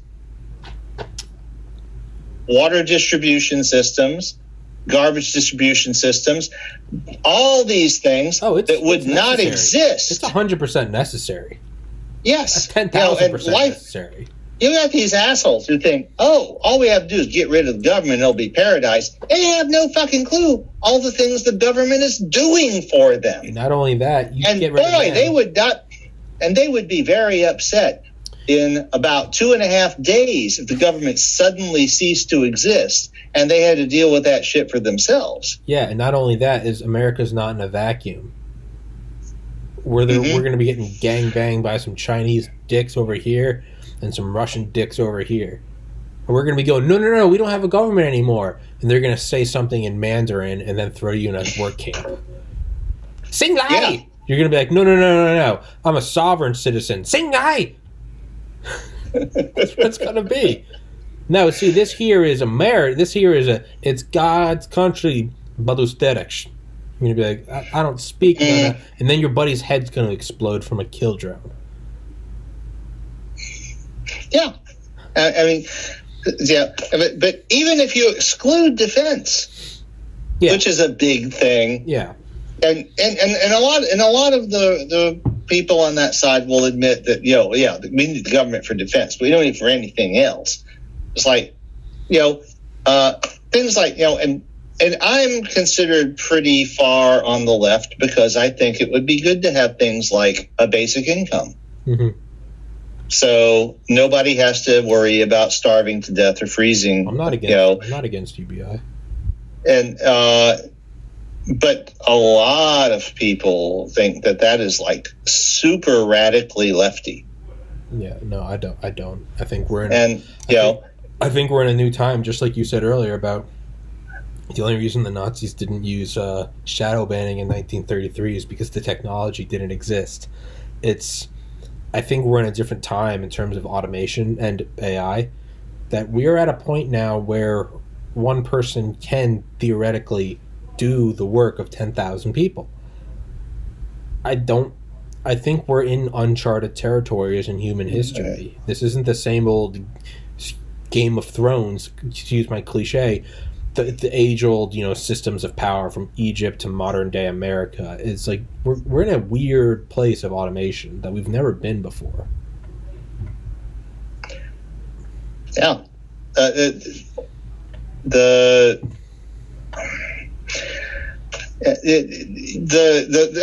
political divide is not neatly left-right. Yeah.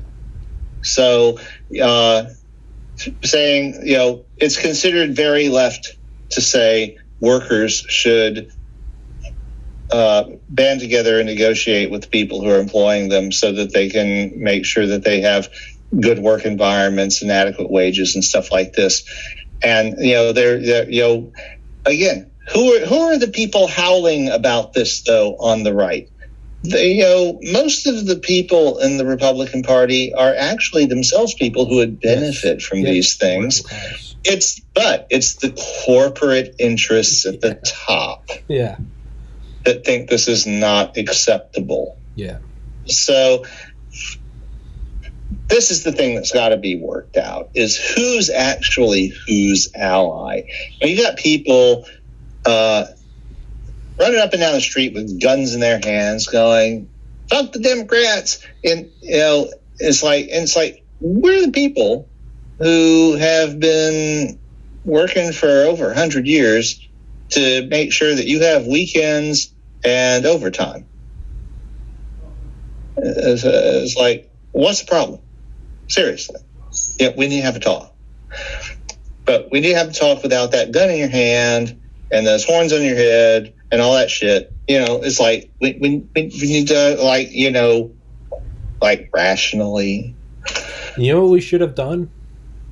We should have held a BLM riot next to the Capitol riot, and let the fringes of both parties. And here I am standing at 30,000 feet, even though I was there, peacefully filming it for the record. I didn't break anything.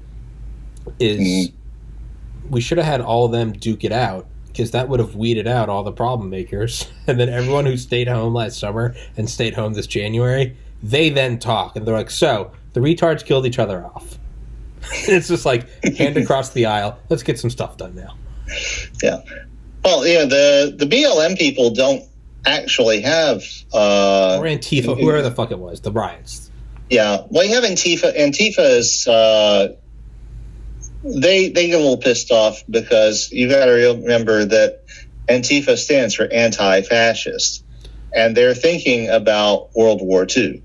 Yeah, but I don't think wearing black and beating people with a bike lock is anti-fascist. Nor do I think the Proud Boys are pro-America. I think the semantics in both of them are retarded. But BLM is, for the most part, completely peaceful. Sure. I mean, they're about, like, we don't want the cops shooting at us. They don't want the cops shooting at anyone else. They just don't want to be shot at themselves. Yeah. That's... And some bad actors have hijacked that. The friends I do know that have marched with them are my black friends, who are just, like, the most level, boring people I know. It's, unfortunately, the loudest members of any party are the ones that give it the voice. And it's so, yeah, there are people that riot and break shit, but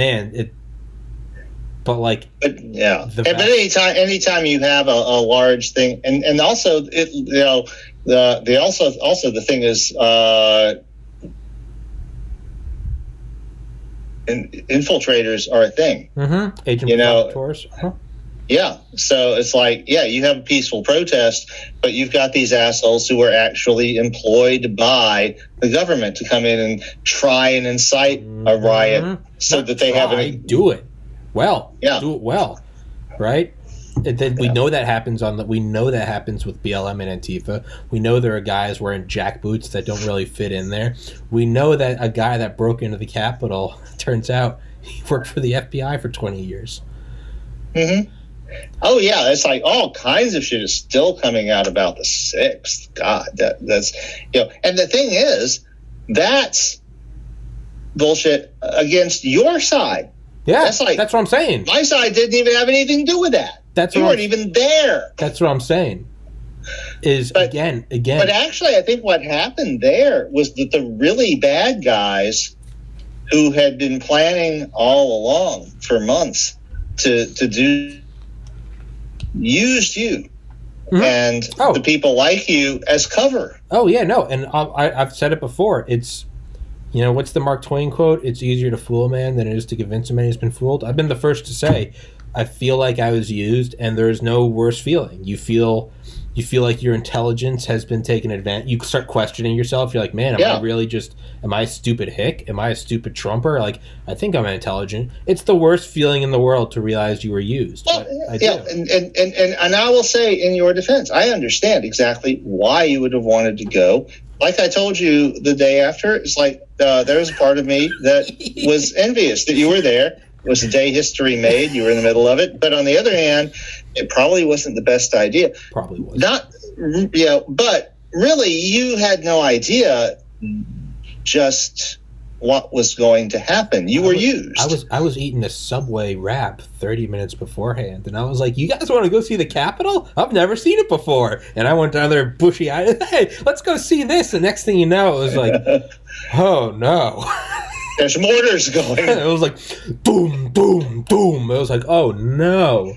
It was, and then you leave there, and you're like, someone's going to knock on my door. I know it. And it's, as well as they probably should, right? But you're right. If they do, you've got an honest story to tell. I've got a video that shows it. Yes. So I don't think you have anything to worry about. I wouldn't be surprised if eventually you do get a knock on your door. Oh, yeah. But I don't think you have a lot to worry about over it. I think it'll just be more like dotting the I's and crossing the T's and making, it's like, oh, were you in this place? This is what you saw. They probably want the video. Yeah. Yes. They can fucking have it. Yeah. So I wouldn't be surprised if you aren't eventually contacted about that, but I don't think you have anything to worry about it. I have no doubt in my mind I will be. Because it was fun game of Jack in the Box.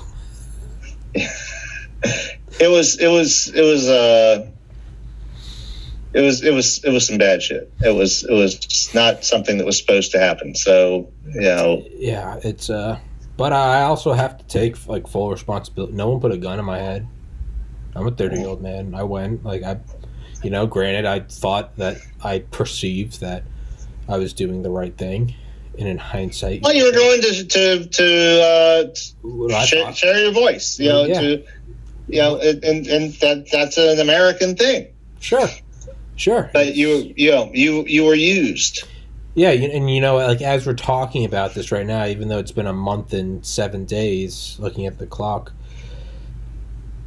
Perhaps that I haven't framed it yet, but I'm sure there are a lot of guys like me that went to a BLM thing, a bunch of black guys my age, and are probably like, fuck this, like, this can't keep happening, and the next thing you know, Target's being looted, and they're probably going, I got fucking used.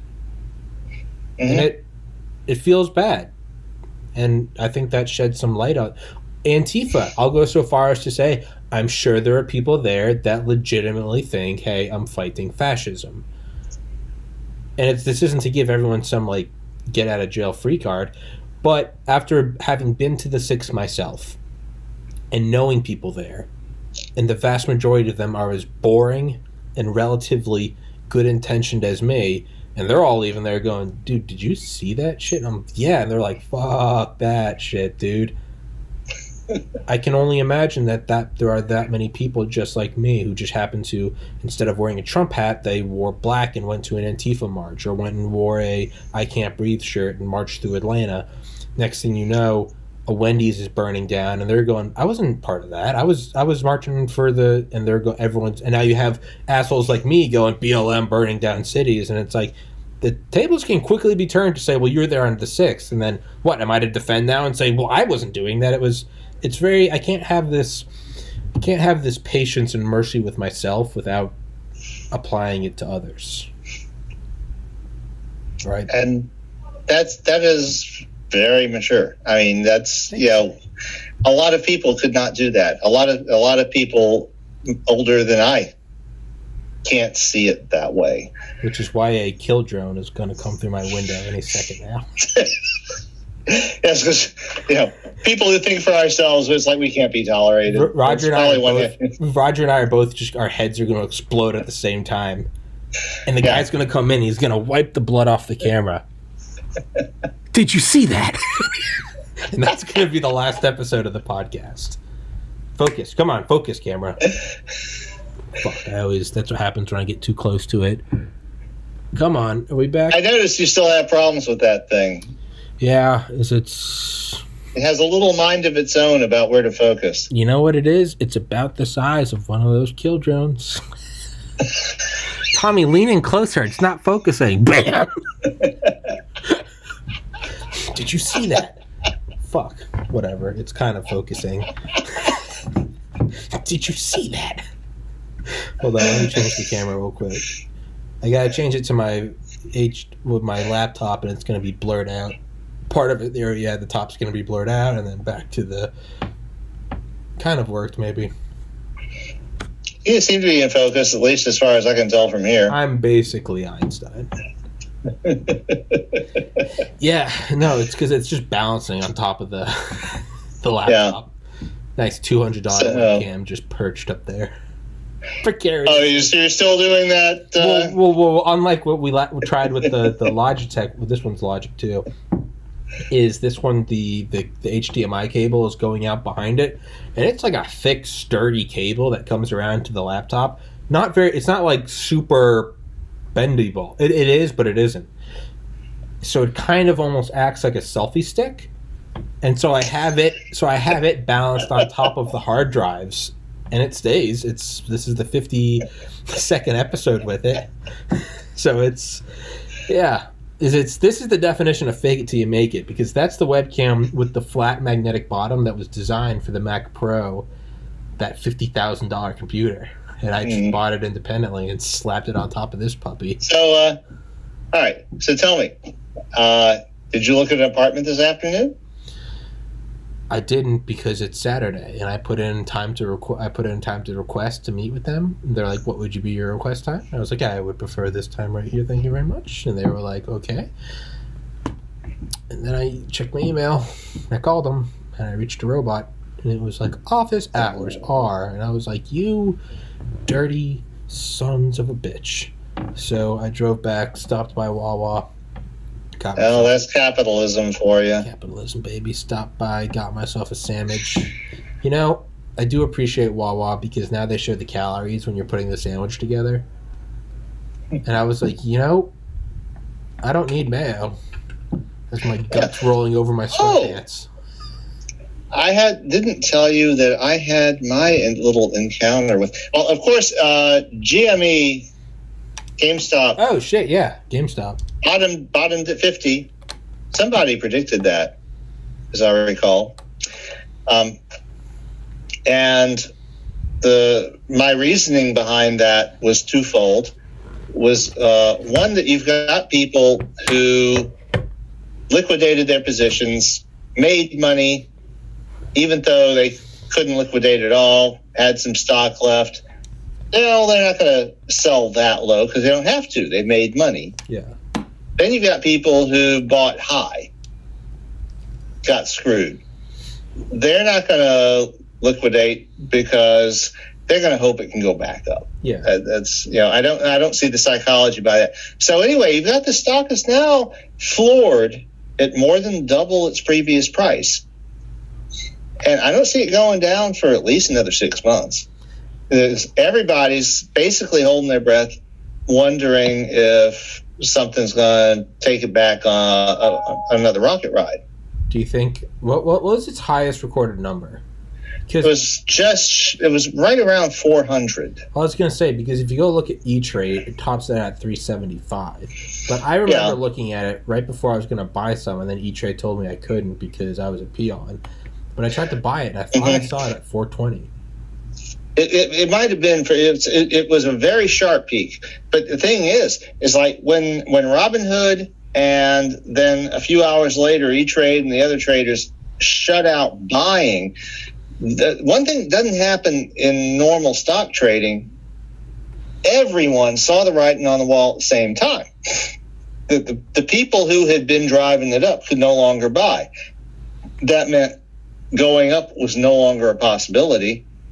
So, well, that looks like a good time to liquidate, or at least realize your earnings.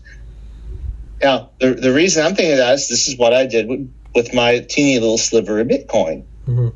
So, did I tell you about my teeny little sliver of Bitcoin? No, sorry, I've got my hood pulled up, not because I'm going full Grand Dragon of the KKK, because it's I've got the light coming down in my face. Yeah, gives me a little bit of a headache. Okay, so back when I put Mopi on, let me go pee. I've gone 2 hours without peeing.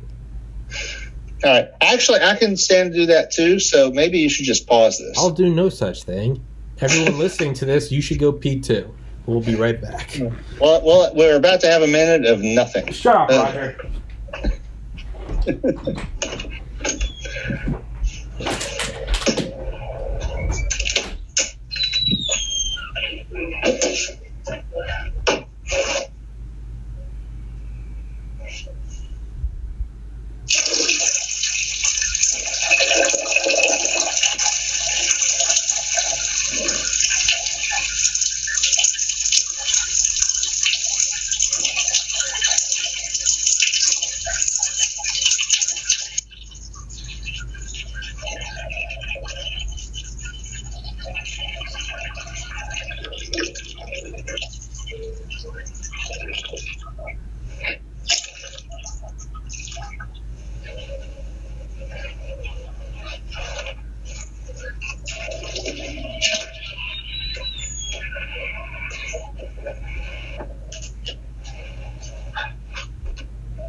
Oh.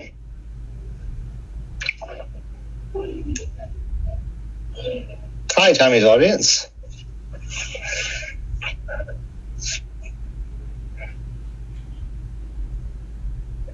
If you want to buy a copy of my book, The Metamorphosis of Prime Intellect, I encourage you to go directly to lulu.com, L-U-L-U. Because then I get more money. Oh, shit. Yeah. Hey, he's back. He's back. Yeah, I need to change the link to Lulu, not Amazon. So I realize I always put it as Amazon, but I know you. Well, it should be Amazon for everything except print copies, because Lulu is print copies. But yeah, you want to go to Amazon if you want an ebook. Okay. I mean, that's they're that for that. But if what you want is a physical copy to hold in your hand, then Lulu is better for me. Costs the same. Their customer service actually I think is a bit better, and I get like 5 times as much money. Fuck yeah. And you might want a physical copy because very soon Roger, after being seen on a video with a white guy in America, we're all gonna be wiped off the internet. You're about to be wiped. You're about to be scooted right over here into the right fascists. In which case, all of your work will be canceled. Which is why you need a physical copy of Metamorphosis of Prime Intellect, because if you don't, you're going to get the censored version, and everything is just going to be a non-binary, gender-fluid foxkin, and it's going to have nothing about. It's going to have nothing about a white programmer or the military or scarecrow. Wait, are you saying Lawrence is white? Because I don't think I said that anywhere in the novel. Oh, my God, his mind's melting. He's gone full transsexual left. Roger's like, actually, it's It's a gender fluid, non-binary. We can be pretty sure that Carolyn is white because she's from Arkansas, and she gets. I've been to Arkansas, and she gets sunburned. She gets sunburned. Yeah, all right. That's yes, but she's also from Arkansas. So if you've ever been to Arkansas, I lived in Arkansas. Okay, so there are like no black people in Arkansas. I don't remember. I was 5 to 9. There are no black people in Arkansas. We had a pretty big plantation, and we had a lot of field work. I know, but no, I have an extremely racist manager that we went there once, and he spent the whole time of our trip in Northwest Arkansas going, every time. There's another one. There's an actual black person. Jesus Christ. Yeah, man. There's not. Well, he's from Mississippi, so that's weird. Yeah, because there's so few black people in northern New Hampshire that I do remember in the little town where my dad grew up. Forever, there was a black guy, and I was like, "Do you guys have black people?" And I was like, "Yeah, there's Black Bob," and I was like, "Oh, you." There's a black person. Oh, okay. Not people, person. Close enough. Yeah, man. It's I figure. Yeah, like when I visited Idaho, we saw one black person in Boise, Idaho. Do you think the entire city? So I wonder if there's like a similar, right? Who's the white guys in Africa? Mr. Livingston, I presume. Right? Because he just walked through. He just saw a white guy. He's like, there's only going to be one other white guy in the continent. Yeah. I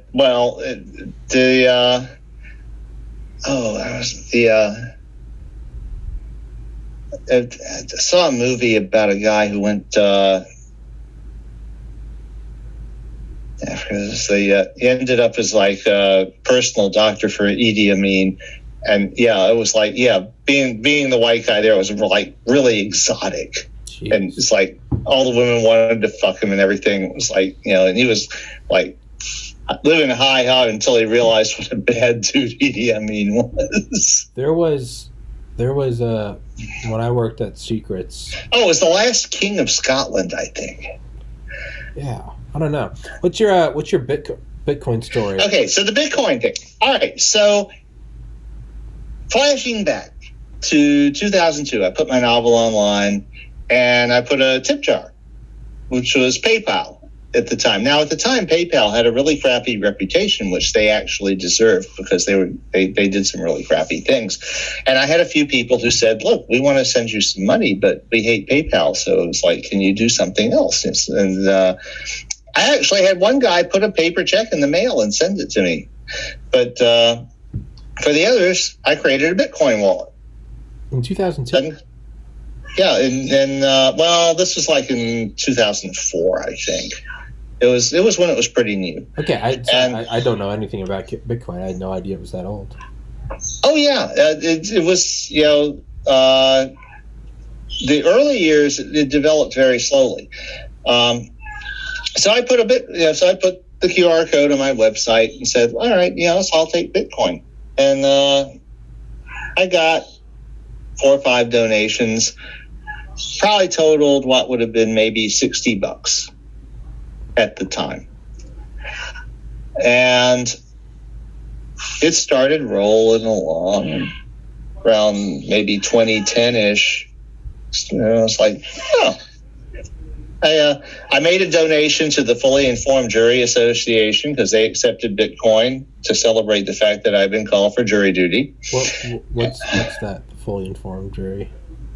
Oh, they're an organization that is dedicated to making sure jury members know that they can vote their conscience instead of the instructions given to them by the judge.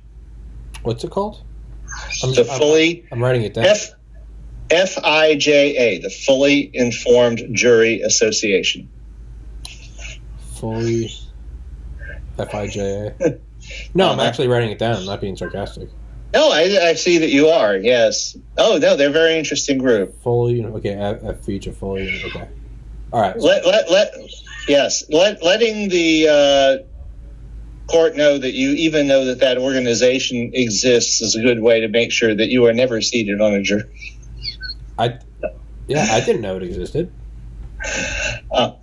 Clearly. So I donated what was then $25 to them. In equivalent Bitcoin. But anyway, around 2010, I noticed that my teeny little sliver of Bitcoin was starting to actually be worth some money, because it was starting to be worth, like, at the time I had, I think at my peak I had just short of a quarter of a Bitcoin, but 0.250 milli Bitcoins.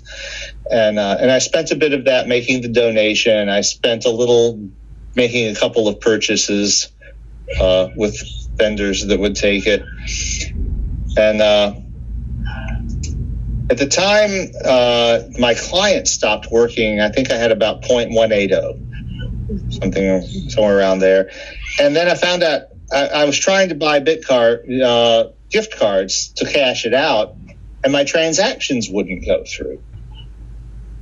And at the time, what I had was, a few $100, according to the converter. And it was like, well, it's not worth, I was not a Bitcoin. I'm still not a Bitcoin wonk or anything.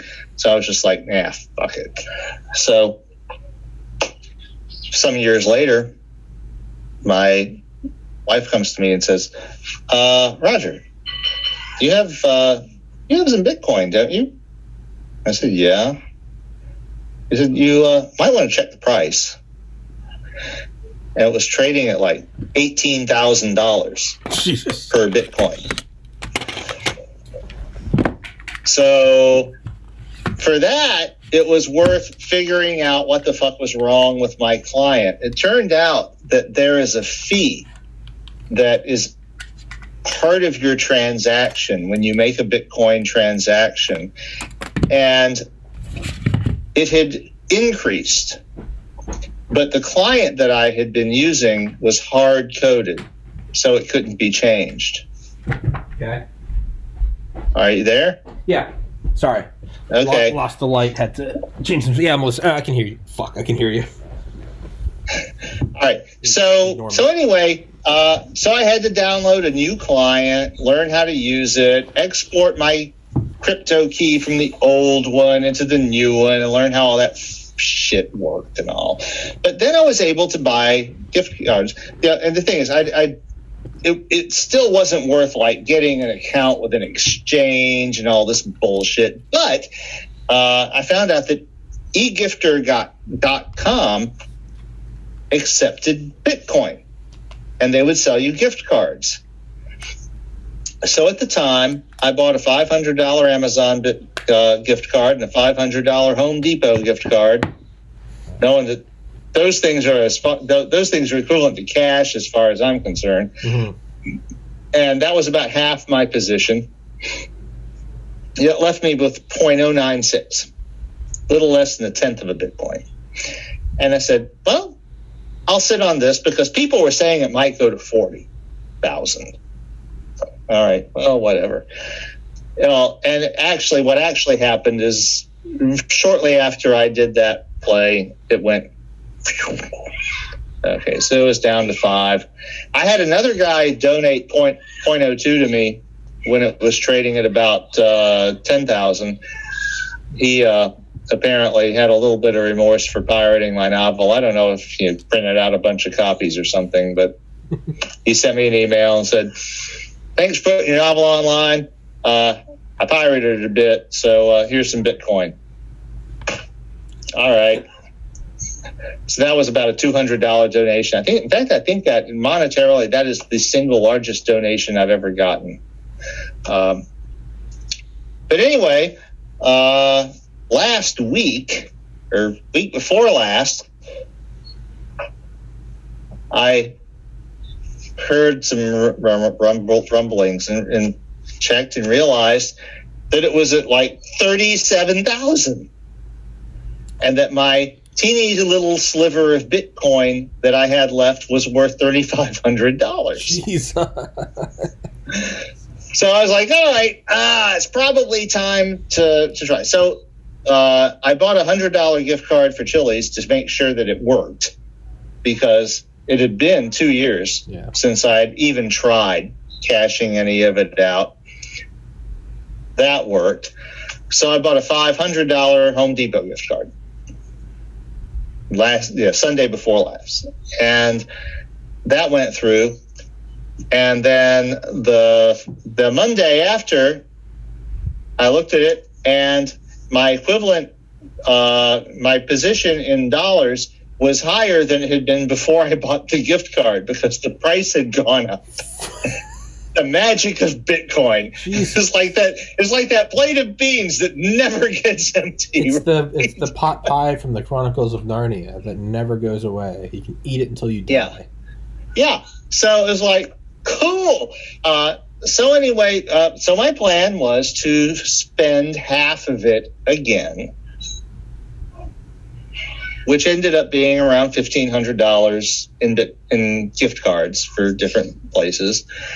And that leaves me with 0.056 right now. How much does it cost right now? Last time I checked, it was trading for $47,000. I've seen people speculating that it could go to 65 or even 80. Of course, it could go back down to nothing like it did after I did my last play. So I'm feeling pretty good about, getting some fairy money out of it, because that's what it is. It's like, and the thing is, and nowadays I could have actually just put it in my PayPal account because they take Bitcoin now. But it's like, where's the fun in that? There's no fun in that. You gotta buy something. I wouldn't even fucking notice it. Yeah.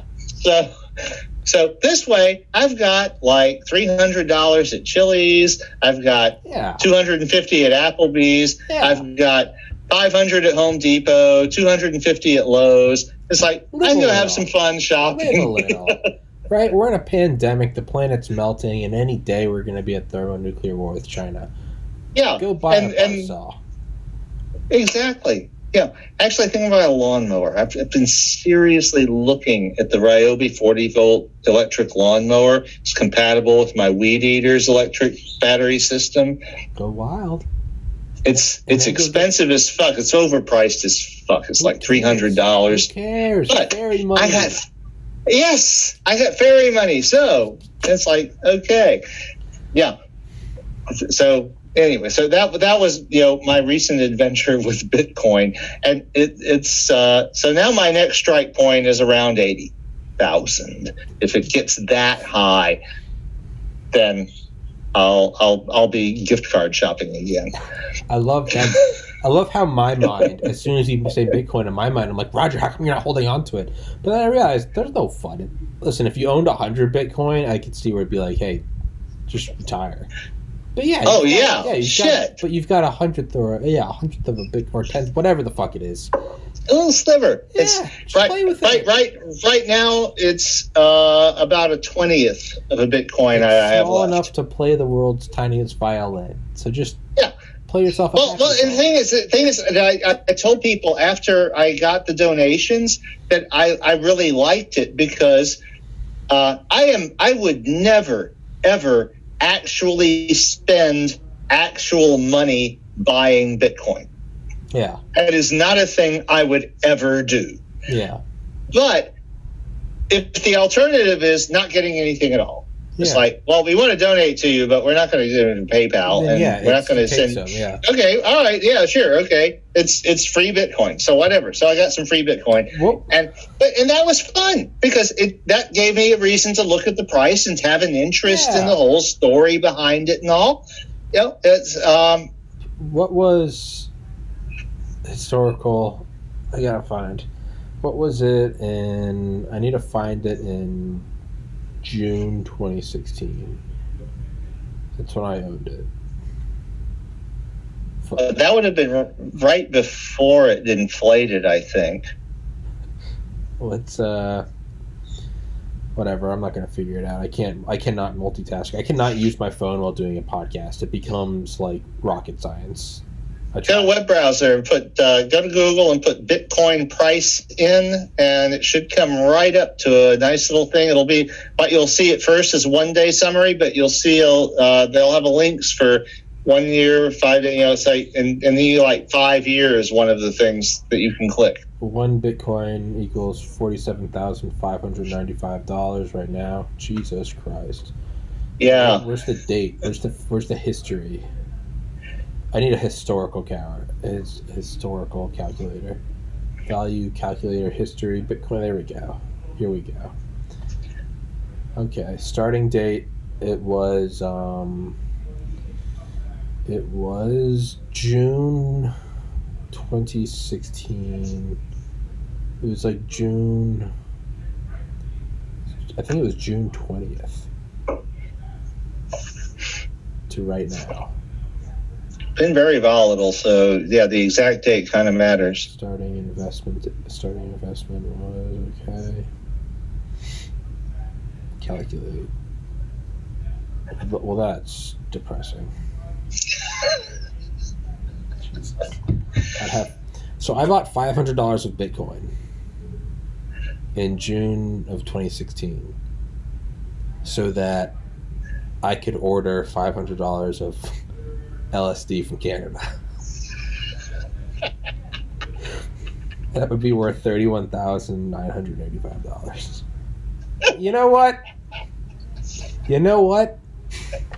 That trip on LSD made me realize how depressed I was and that I needed to move home because otherwise I was probably going to be committing suicide before the end of the year.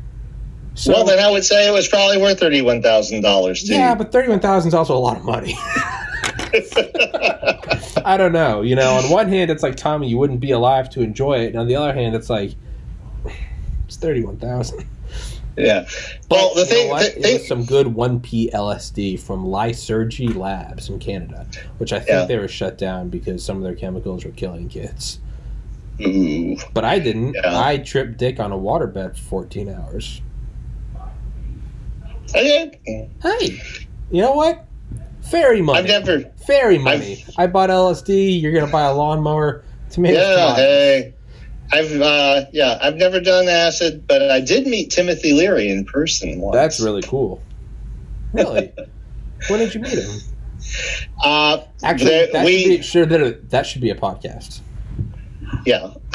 Because that goes back to our New Age days. Yeah. And I should probably take some pictures of some shit to share with you. Please do. That would be a badass podcast. Okay, yeah. But yeah, there was a big New Age festival in Kenner, Louisiana that we did, and Larry was there, and we met him, and he hugged our crystal. That's badass. Our quartz crystal. Yeah, turn on, tune in, drop out. Yeah. So yeah, and he was a really cool guy. I mean, he was a legend. He took the test at the prison he was incarcerated in, and took the test, the personality trait test. I don't know if you know this. He took the personality trait test at the prison he was in, and they get it. The psych team gets it. The warden gets it, and you're on this chart of how likely are you to try to escape? How likely are you to stab someone? It's this whole how violent are you, right? It's all these abstract questions, and he took it, and he was labeled as the least dangerous person. And the least likely to try to escape. Well, as we know, Leary escaped. Yes, of course. Leary escaped. Well, because what we now know is that test, Leary created it 10 years prior at Harvard. So he was just like, he knew how to game it. What to write, and he was just, they were like, oh, this guy's a monk on morphine. And Leary's like, you dumb fucks. Yes, he was extremely intelligent. I mean, you could sense that just being around him. Even when he was being kind of woo, and it's like, ooh, crystal. It's like, I have an 80-pound quartz crystal that we had set up, and that's awesome. He just hugged it. Do you have a picture of it? I don't have a picture of Larry hugging it, but I could get a picture of the crystal. That's I don't actually have a picture of the crystal at the moment, but it's in the other room, so that's not hard to arrange. When this podcast becomes the next Rogan in my studio, I would like your 80-pound crystal. I don't know what right I have to request your property. I realized as I was saying that, I was like, it's kind of a douche thing to say. Roger, I request your crystal. Bring it to my kingdom. I can rent it to you for a reasonable sum. You know what? We'll create Tom Coin. It'll be TPC podcast coin. There'll be a finite amount, it will be based on the molecular structure of the crystal, and you'll have to mine it. We'll have to. I'm just talking gibberish now. I don't know what the fuck I'm talking about. We should create. My friend Jack works in like cryptocurrency, and he's actually made, I think, a decent amount of money. There's people who do cryptocurrency who've made a fuck ton of money, and then there's the rest of us. Yeah, and it's like I'm weird because I'm in the middle. It's like I've actually you were given. I was given a teeny little sliver of Bitcoin, and as I said, I would never have actually invested money in it. Again, but I bought it purely because it was the only way that Lysergy would take payment. It's a medium of exchange. I just wanted acid. Yeah. I've done a couple of semi-sketchy transactions using my little sliver of Bitcoin too. Not acid though. That's man. I spent I remember I spent $500 because I wanted 1P LSD AL 1P LSD AL-LAD. You're the good stuff. LSD 25. No, they're all just derivatives. That's how you got around the law. And then 4-ACO DMT, which is the precursor to psilocin. Psilocin is what psilocybin is metabolized into. So it was the equivalent of psychedelic mushrooms. And I got the dosing wrong on that. And I actually wrote a whole story about it where 25 milligrams was the equivalent to an eighth of dried cubensis mushrooms, which is a good trip. A 5 grams is what Terence McKenna called a heroic trip. It's where you go in and you learn about yourself. The hard way. Yeah. Well, I took 250 milligrams, which is the equivalent of a little over an ounce.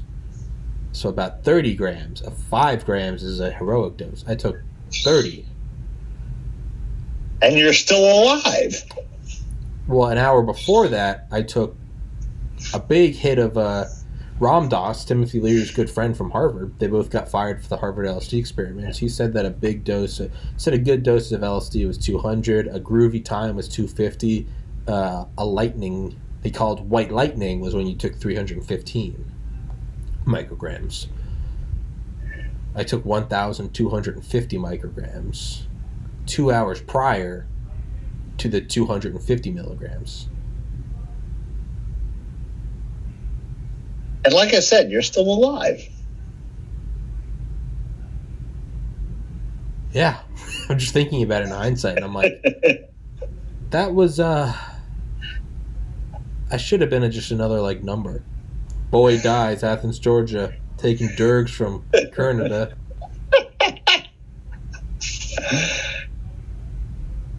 Jeez. No, but you learned something, didn't you? I did. I mean, obviously you're doing something different now. Well, on a very serious note, no, I went in and I realized that I really was not going to a good place, and I kind of examined myself in that inner cavern of the soul, and I was like, hey, the writing's on the wall. It's been a couple of years in the making, but you're gradually going downhill, and it's probably not that far off. It's probably, I said, my mind was just very clear. It was very objective. It wasn't emotional. It wasn't this crying, come to Jesus.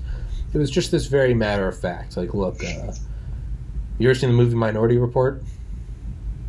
Mm-hmm. You know, when he's like, how can precognition, how can that be a crime? And he's like, well, they were going to do it. They're like, well, how can you say that?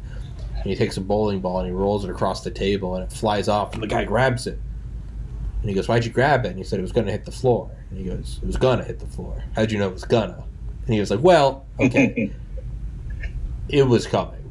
I saw it. I was like, look, it is what it is. And it's, a little over 2 years prior, my brother had committed suicide. And I was like, hey, it's just this very, again, it wasn't emotional. It was just a very, my soul sat down with me and was like, hey, it's kind of like lighting a cigarette. And it was like, so you probably don't have a whole lot of time left here if you keep going down this road. You're gaining weight. You don't practice basic hygiene. You're angry at everyone. You're doing a ton of drugs. Not today in particular, which you are, but in general. And not the fun ones. The you're hiding from something. Drugs, right? A lot of pills, a lot of drinking, a lot of cough syrup, a lot of Xanax, a lot of weed, a lot of alcohol, a lot of nicotine, a lot of everything, a lot of caffeine, a lot of Adderall, a lot of Vyvanse, a lot of everything. I'm laughing, but it's only because you're doing like this routine like Hunter S. Thompson. It's just like yeah, and I think that's what Duncan Trussell said. He goes, whenever you get into a point in your life where you're doing a lot of drugs, there's two bad things. There's two bad markers, two canaries. The first is realizing that you're doing a lot of drugs. The second is when your mind goes, well, Hunter S. Thompson did a lot of drugs. He goes, when you find yourself comparing yourself to Hunter S. Thompson, guess what? You're not Hunter S. Thompson. And even if you are trying to compare yourself to him, which you shouldn't because you're not as talented as him, he shot himself too. So, so it was, no, I mean, I can look back on it and smile because, I moved home. I did therapy. I did OCD therapy. Got out a lot of the demons. I'm sober. Have lost about half the weight. I've still got some chubby that needs to go. The podcast is working, right? I found an investor. Hopefully I should be moving out before the summer, right? I think I've probably got about 3 months left max in here, and I'm very excited about that. I can laugh because, life is, working out now. I should be just another tattoo on my brother, because I have my brother's initials tattooed on my shoulder. Me and my 3 brothers all have John's initials. I should just be another set of initials under those.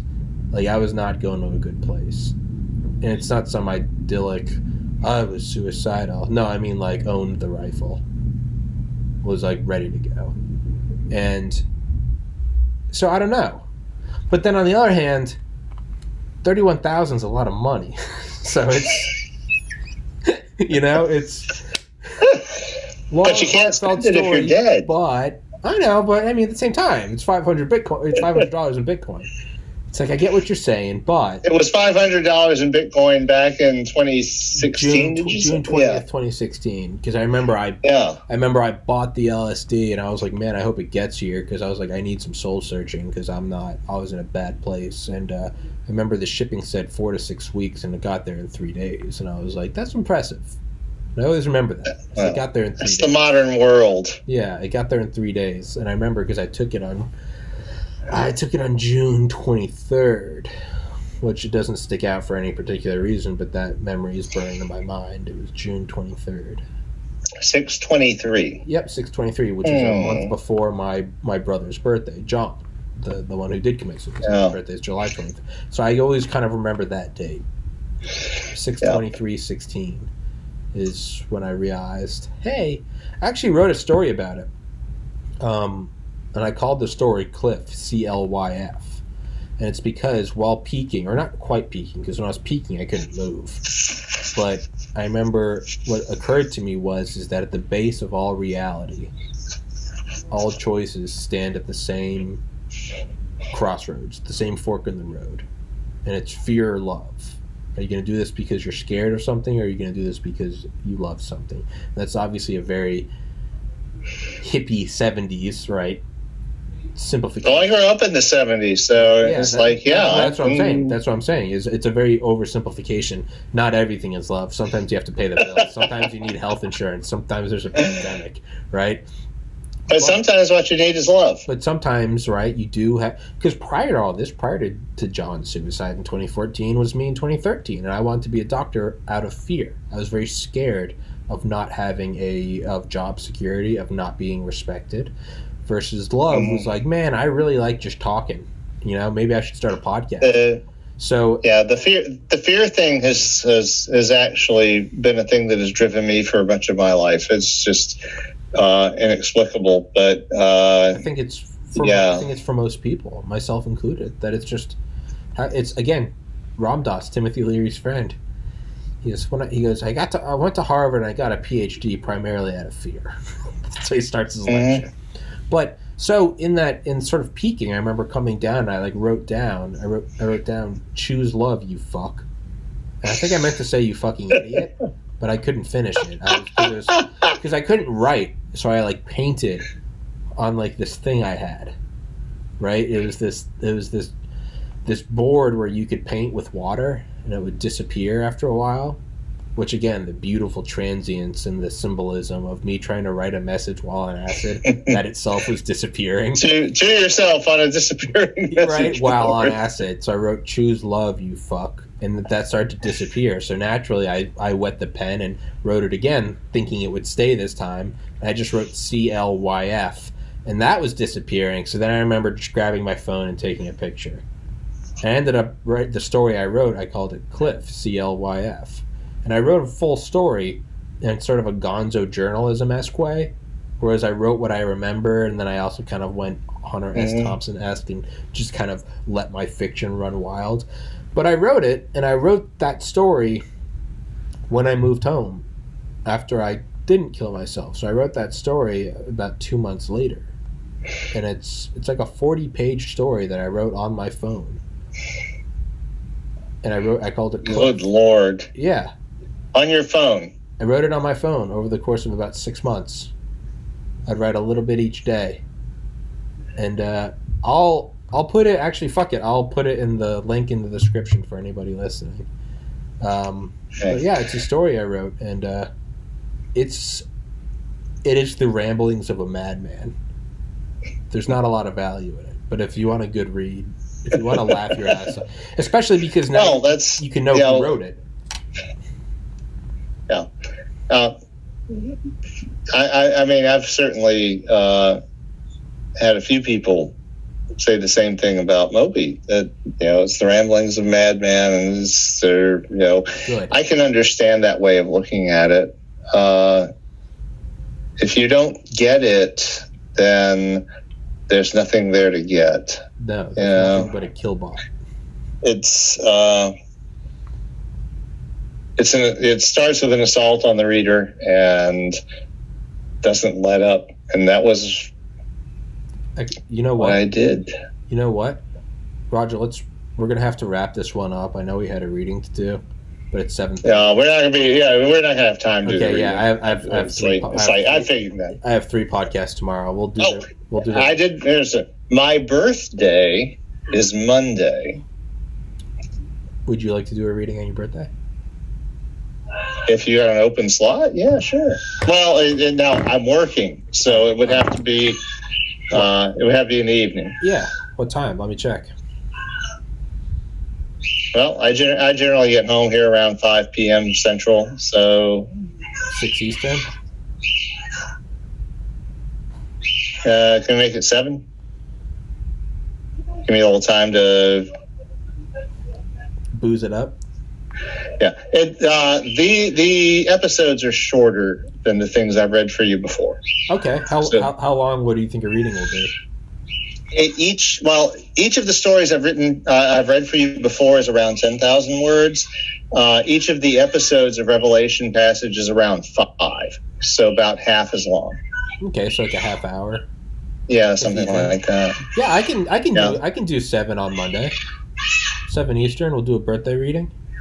All right, yeah, that sounds good. I'm down. Fuck yeah, let's get started on that. Since we didn't quite do the readings today because we were doing the censorship and all the other shit thing. We did censorship and killbots and sadism and stocks and yeah. And the 12th, a couple of days ago, was our 30th anniversary of buying this house. Hey, yesterday. I thought you were saying I thought you were saying to me, you're like, Tommy, it's our 30th anniversary. I'm like, Roger, I'm only 30. How long have I known you? Yeah, so we bought this house right around the time you were busy being born. Very true, right? Because I'm 30. Yeah, I was born. August 7th. Yeah, so before that. Yeah, it was February 12th, 1991. We closed on this house. Oh, it's 2021 now. Fuck. Yeah, I was born August 7th, 1990. So you were a year old when I was learning how to talk and getting ready to start podcasting. Yeah, when we bought this house. That was when we got shot at and all that. And, I was born to George H.W. Bush. It's fitting that I was born to the president who used to be the head of the CIA. Oh yeah, he has all kinds of. I mean, yes, you were born in this the conspiracy presidency. And don't forget, on the day or the night before, who was the guy that tried to kill Reagan? Hinckley. Yeah. Don't forget the night before that happened, the Bush family was having dinner with the Hinckley family. Because of all the families in America, those two happen to be friends. Right. Yeah, it was total who would coincidence. benefit from one of the Hinkleys murdering the president? I don't know. It's not like George Bush would, be escalated to the presidency. But hey, that's just another coincidence, right? Total Right? total Like James Jesus Angleton opening a case file on Lee Harvey Oswald in 19... I lived through that. You know, you got to remember, I actually watched the newscasts in real time as they were trying to dance around this fact that Hinckley rather obvious fact that there was a problem here. And so that don't forget, James Jesus Angleton, the head of CIA counterintelligence, opened up a file on Lee Harvey Oswald. Well, that makes sense, right? That he would open a file. Oh, wait, in 1959. It's a little hairy.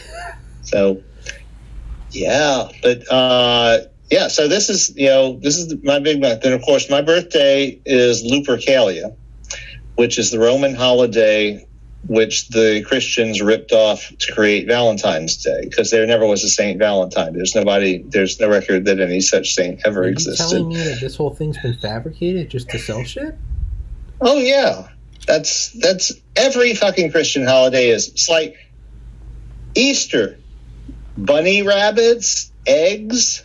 Hey, that's right out of the Bible. Christmas. The Easter bunny came and handed out chocolate. That's in the Bible. Christmas, evergreen trees, ornaments, gift giving. That's, well, actually, you can almost make a case for gift giving because of the three wise men coming. But evergreen trees? No, that was, the Germans' holiday. Yeah, the German solstice holiday. Pagan holiday, right? Yes, they were all pagan holidays. Yeah, but then even then, if you go back to the German one, that one was based on like an ancient sun god worshipping one, right? Because it goes down and dips down for 3 days and then rises. The resurrection is the sun rising after. Yeah, there's all these resurrection things. There's all these flood things. There's all, it's all the same. Like. So what you're saying is we should all praise Moloch and Ra, the sun god, right? Works just as well as anything else. I mean, why not? One time when I did acid, I actually was like trying to build a fire in my backyard, on acid. Yeah, on acid. But I had to build a fire pit because I was at least I only took like 100 milligrams that time, micrograms. Excuse me. That's an important distinction. So, yes. Yeah, that is a distinction between building a fire pit and living in a Pink Floyd video for a decade. It was, but I went in and I was like, well, I was coherent, and it was Georgia, and it was the summer, so perhaps not the smartest time to build a fire.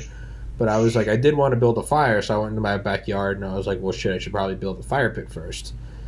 Again, not something you should probably do on acid. That's more of like a cup of coffee and a Gatorade day. But I was on LSD on my hands and knees, clearly losing my mind. This is a couple months prior to the big trip. And I remember I had a rock, and I was, because it was that hard Georgia clay. And I remember I'm familiar with it. I got so lost in the process of carving out like a circle, just, because the acid, that I was like, it was just so meditative. I was just using this rock, this very like primitive thing, right? Moving clay with a rock. And I was out there, and like the sun's dancing through the trees as I'm just digging this semicircle, long having forgotten what I was doing, just digging this semicircle, watching my fingers and just like really tapping in with the ancient caveman. And I remember realizing just how much sense it made to praise the sun. It's the only thing that it's consistent. It's there every day for us. It always provides warmth. It always drives away the rain. It causes the rain. He gives all energy to this life. It truly dawned on me there, my pupils the size of quarters, digging in mud as a 23-year-old, who, mind you, a med school had accepted to be a doctor. Digging in mud, and it dawned on me. Mention that once or twice. Yeah, I have to, right? It's the only way I can stay sane. Digging in this clay that I realized that I was like, oh, you know what? Praising Ra makes a lot of sense. Mm-hmm. But you also realize that the after Mopi, the second biggest thing I ever wrote was Passages in the Void, which is about worlds being colonized that don't have suns. That's very true. Because suns are dangerous. You know, Roger, I just told this long story, and you just took a big shit on it. You just pulled your drawers I tend down. to do that. You just pulled your drawers yes, down and dropped a big shit. But you know what? Joke's on you. You've been associated with this podcast for about almost a year now. So I'm going to send these videos to the Central Planning Committee. And the dictators are going to... You're going to be in the same train car as me, motherfucker. Oh, I expect it. It's like... Two quick notes. Actually, we should push this for 17 more minutes because we're coming up on a 3-hour podcast. And I haven't done one in a while. What? Oh, wait, what the fuck? No, it's only never mind. It's only at 2.5 hours. I guess we didn't start at 5 on the nose. So never mind. We won't do that. But two things. I do remember I started writing Cliff, my 40-page book about doing all these drugs right after I read Mopi, because I was so inspired by the no holds barred of your writing that actually inspired me. And not that my work went on to become some great thing. I think like 7 people have read it, but it did inspire me to write that, because I was like, oh, this is a no holds barred kind of story. Well, that's the thing that keeps coming up, is that no one would publish a thing like that. Mm-hmm. And so if you wanted to read a thing like that, it wasn't available. And what I found since is that that's true of other things. There's holes in the landscape of creative sphere. The greatest, yes, good word for it. There's holes where the platforms won't support things that are there. And if you're looking for the things that are in that hole, then you keep wondering, why is nobody writing this? And it's not because nobody's writing it. It's because nobody will publish and distribute it. Mm. And there was a golden age of about 10 years from the mid-90s to the mid-aughts when on the internet pretty much almost anything went. And the shutdown of insects was the beginning of the end of that. And it's not that I like insects or their product that much. It's that what they were doing was transgressive. It was desired by people. It was the sort of thing. It was deliberately. There was an attempt made to deliberately censor it, and in that moment, they won. Mm-hmm. But that moment in which they won has kind of passed. Mm-hmm. And we're in a new moment. And I have a feeling that something else is going on as we speak. Yes. That is acting to destroy freedom of speech.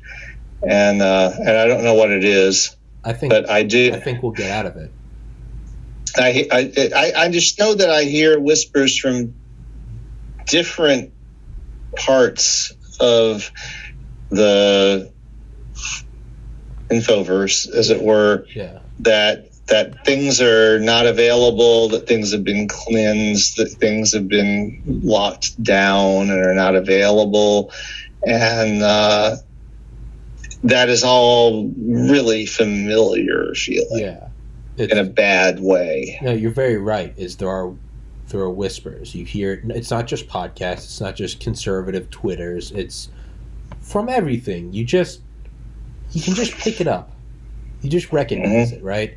It's like at the very beginning of a rainstorm when you just see one raindrop on your foot, and then maybe one on a windshield. Not a lot, but you look at it, you go, oh, it's about. And it's cloudy. And the pressure's clouds. And the pressure. The clouds are dark. The pressure's dropping. Mm-hmm. Right? And you have some people going, fuck them. They should be getting wet. They're out there in the road. And it's like, I think a storm's coming, and I don't think any of us are safe. And that was the point of yesterday's episode, was, hey, we're going to a place where we're going to long for the days of just bickering left and right. Yeah. It's not good for anybody. It never is. And just like I got taken advantage of, no, I'm an adult. I went there on the 6th on my own volition. But I feel like right? And just like those people in BLM and Antifa, I feel a lot of them, it was hijacked. Good intentions were driven to hell. We're going to look back at this and we're going to realize that big tech dressed up as anti-conservatism, everyone on the left is, I think, going to realize, I think we got taken advantage of. Or who knows, maybe it flips. Big tech takes advantage of the right. They start purging people on the left. And we're all big tech is neither left nor right. Well, that's what I'm saying. Their money. That's what I'm saying, though, is they're putting on different puppet hands, and they're saying, hey, fuck the right, and everyone on the left is going, yeah. If it happens on the left, everyone on the right is going to go, good, it serves them right. But what's really happening is this machine is just moving forward, just clawing forward. And people go, hey, I feel like I was taken advantage of on the 6th. Or people go, hey, I feel like I was taken advantage of when I went and marched for the George Floyd protests. And it's not until hindsight that we can realize we got taken for a ride and someone else's agenda was pushed. And what was it? It's always the security state. It's always pushing forward. And I think that is what we're going to find, right? Is we all got taken advantage of. It's not going to be the 6th. It's going to be the 2020s. We're all going to go, fuck. And you can vote that shit in, but you can't vote that stuff out. Yeah. Which is why I think every man, woman, and child on the planet by the year 2050 needs a thermonuclear weapon. A nuclear weapon. Vote Roger. Vote Kerrigan Williams. 2028. We will be running. I will be old enough. I will be old enough. I won't be old enough in 2024, but I will be old enough for the 2028 election. Roger will be as my running mate. And we have you can go check out the video. And by that time, I'll be about the age Biden is, so I can give you some gravitas. Yes, you'll be my wise older member, liberal, right? I'll be the young, hard-charging psychopath conservative. Republicans, right? Hey, we cover all the bases, right? We can't lose. We can't lose, especially with a very simple, I think, very digestible platform. And we have one very simple message, guys. A thermonuclear weapon to every man, woman, and child on this planet by the year 2050. Yeah. I think it's something we can all agree on. We're updating Huey Long's prescription. Instead of a chicken in every pot, it's a thermonuclear weapon in every driveway. Yeah, enough with these riots. Enough with this whole election fraud. I mean, guys, stop with the whole COVID. Trust me, we're going to bring a little something for everyone. It's going to be, everyone's getting a stimulus check. I don't know if that's what you want to nickname it. You can call it the stimulus check. It's going to be an arms industry unlike any other. It's going to be mental health and maternity leave. And hey, if it doesn't work, no one's going to be here to know it didn't work. It'll be brighter than the sun. Bright days lie ahead. Blindingly bright days lie ahead. Just over the horizon. Just over the event horizon of the black hole that comes from 7 billion teratons of thermonuclear death. Bright.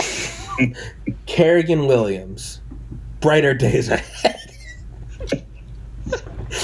Our fucking image, instead of like the Obama O, it'll just be a sun just coming over the horizon. Just a fireball. We got to make it look like the North Korea propaganda. It'll just be you and I smiling as a fireball comes over the horizon. But really, it's just the blinding death of 7 billion bombs going off at the same time. And you know what? There won't be any debt after that. No, that'll fix everything. That'll fix everything. There won't be debt. Once and for all. Won't be COVID. There will be no unemployment. Yeah. I saw very interesting YouTube vid a few days ago that was scientific reconstruction of the Higgs impactor, the KT impactor in real time. Mm-hmm. And it had like 6 screens. I saw that too. It shows like the blast wave and the earthquake effects and the crater. Was that video recently uploaded, or did we both just happen to stumble across the same video in the last week?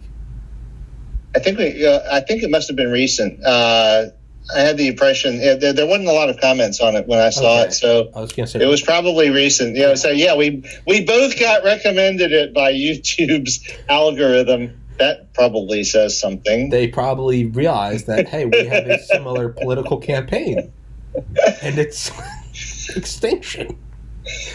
Yeah, but I saw the real time. You can track the greenhouse gas, the nuclear winter. Then finally it goes to accelerated time to track the tsunamis as they go around the world, because that takes a couple of days. It's like but it was like, that was cool. It was badass. I actually went down a whole meteor rabbit hole the other night. I was looking at historical tsunamis, and they think the hands down biggest one was when the KT impact, the Chicxulub, how the fuck you say it? Yeah, I think that's CHIC. I think Chicxulub is actually about as close as you're going to get. Chicxulub, CHIXCULUB. It's like the name. It sounds like if there's an Aztec DJ. But they said for that brief moment, because we have the bigger and bigger tsunamis, we have the Latoya Bay tsunami in Alaska in the 50s, where part of a mountain fell into a bay, and for a brief moment there was a 1,700 foot tall wave. Yeah, blew a ship up onto on top of some trees and shit. So that's how we have the first-hand account of it. Yeah, well, no, and for everyone, for reference, that's about to the tip of the Empire State Building, the antenna. Mm-hmm. Actually, to the top of the Freedom Tower is 1776, right? So it's about as high as the Freedom Tower. So just imagine a wave like that. But there are records that they think that there was for a brief moment, maybe a brief couple hours, there was a 2 to 3 kilometer wave from the Chicxulub. A 2 to 3 kilometer high wave. Yeah, and well, the thing is, for most of the places where it was that high had already been fried by the incandescence and all that other shit. It's like, I'm in New Orleans, so it's like, I was watching that, and it's like, okay, where I am, we got killed like in 2 seconds. Yeah. It's like, within moments of the impact, we got fried by the radiation, the luminous radiation, not, but then the tsunami, it was like, several meters high on the other side of the Atlantic, all across, everywhere. Mm-hmm. The entire planet, which is that's why it wasn't spectacularly high, like 1,000 meters anywhere outside of places where other shit wasn't even a lot worse. But if you were in like India, okay, then this 10-meter tsunami comes along out of nowhere, and that's your introduction to the fact that something bad just happened. Oh, not only that, they hypothesized that it was supersonic. Supersonic tsunami. Well, also, they all are to a certain extent. That was, they are up to a certain radius. Oh, really? So what happens is that it can only maintain this. Yeah, the supersonic thing can only maintain to a certain radius where that energy has been dispelled. Okay. Yeah. Then what happens is the normal tsunami, if you encounter in the middle of the ocean where the water is deep, is like not that high. It might be a meter or two high, but then because so much water is in motion, as it gets to the continental shelf, it starts to pile up. Rides up, Yeah. But the Chicxulub tsunami would have been high in the middle of the ocean. Yeah, right, because it was a surface event. Yeah, so so then that gets near a continental shelf, and it just like overwhelms everything. So you've got like basically everything on the eastern side of the Atlantic Ocean gets washed over by a 10-meter wave. Don't they think it was? They think the crater or the asteroid, or at least the core of it that wasn't destroyed instantly, was like 2 to 3 miles into the Earth within the first 1 second. Yeah. If you saw the same video I did, that was one of the 6 panels was the evolution of the crater, where it like crushed in and then rebounded. It was parts of it were deeper than the Marianas Trench, and then as they rebounded, the rim of the ejecta wave was higher than Mount Everest, and it was solid matter. That's insane. Moving supersonically. Yeah, a tidal wave of not water, but magma, dirt, rock, supersonic, higher than Mount Everest. Yeah, but you wouldn't have been alive to see it because you would have been fried by the radiation blast. So that's very true. Yeah, it kind of sucks we didn't have any video of it. I bet it looked great. They've done some really nice reconstructions of it, though. How many movies have started with the Chicxulub impact now? I can think of at least a couple. Yeah. The second thing I wanted to I don't even remember what the fuck I was saying earlier, but it's funny because I was texting my older brother like last April, and he's, I would say, perhaps more similar to your leanings, but like you, he and I can talk like adults because there's more to life. And I remember I was like, you know what I think would solve this? And he was like, what? And I was like, I think if we just did one term, so there was no re-election, so you just went in swinging, and then you were out. And he was like, fuck, I could go with that. And I was like, but you know what would really solve it? He was like, what? And I was like, super intelligent AI. And he was like, you know what? I just had a discussion with my friend last night, and we were talking about super intelligent AI running the world. And I was like, fuck, there used to be a book I read, Metamorphosis of Prime Intellect. And I remember I said, I'm going to try to find this author for my podcast. And he was like, good luck. Now here Roger and I are talking about our global campaign for thermonuclear holocaust. A friendship born in hell. It's so much more benign than the Chicxulub impact. It is. But we'll do it with... Unless everyone hits the button at the same time, then it might actually be close. It might be. 7 billion times 50 megatons, times 100 megatons. That might get close to the Chicxulub. Chicxulub Part 2, Electric Boogaloo. Kerrigan-Williams. 2020, whatever. There won't be a calendar after this. The end of the Gregorian calendar. 2028 till whatever, the heat death. Yeah. The length of the day will change anyway, and the biggest moment in political history. There'll be shockwaves felt forever. This is the true people's revolution. We're going to put an end to climate change once and for all by changing it all permanently. Yeah. We're getting rid of climate change because there's going to be no more climate. There's going to be no more. Well, turn it into a desert. This is, you know what? Our vaccine. This is our vaccine for the pandemic. No, it's Mars 2050. We'll turn Earth into Mars, so we won't have to go there. We're saving Elon all the money. Hey, Elon, come aboard Kerrigan-Williams. I love your ingenuity. We're not even going to go to Mars. We're just going to turn this place into Mars. Mars here. We're just bringing it here. And, save yourself some money. Get ahead of the curve. Start building nukes now. Because the War Powers Defense Act that Roger and I are going to use when I'm president, because we're seizing control of your assets anyway to start building nukes. Well, for anybody still listening to this podcast, I applaud you. Roger and I went off into the weeds about an hour ago, and now we are gone. We are off the map. There's no Google Maps where we are. And but Roger, I'll see you. Let's wrap this bitch up. Roger, I'll put your book, The Metamorphosis of Prime Intellect, sticking in the description or sticking in the comment description. I'll also put the Google Drive link to my shitty story I wrote, Cliff. And who knows, Roger? Maybe one day in the future I'll do a reading. And wild card. That would be cool. Wild card. Hey. And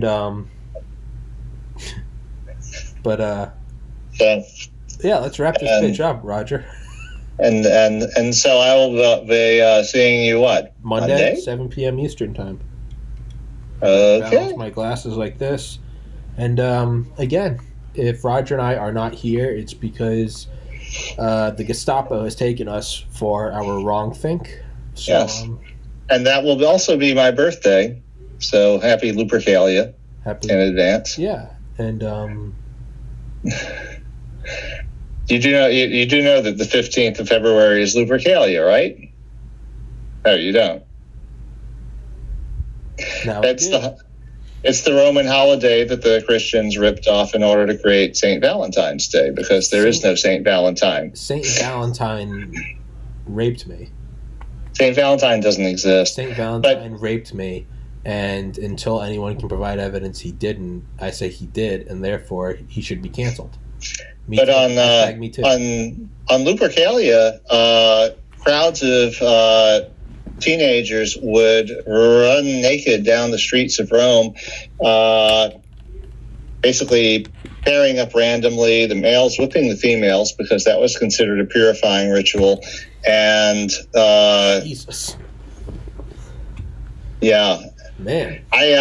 There's a description of it. There's a couple of other details I don't quite remember, but I remember putting a description of it once on a site that I used to be a member of, and it's like I had a couple of people going, "Bring back Lupercalia!" Lupercalia sounds lit, man.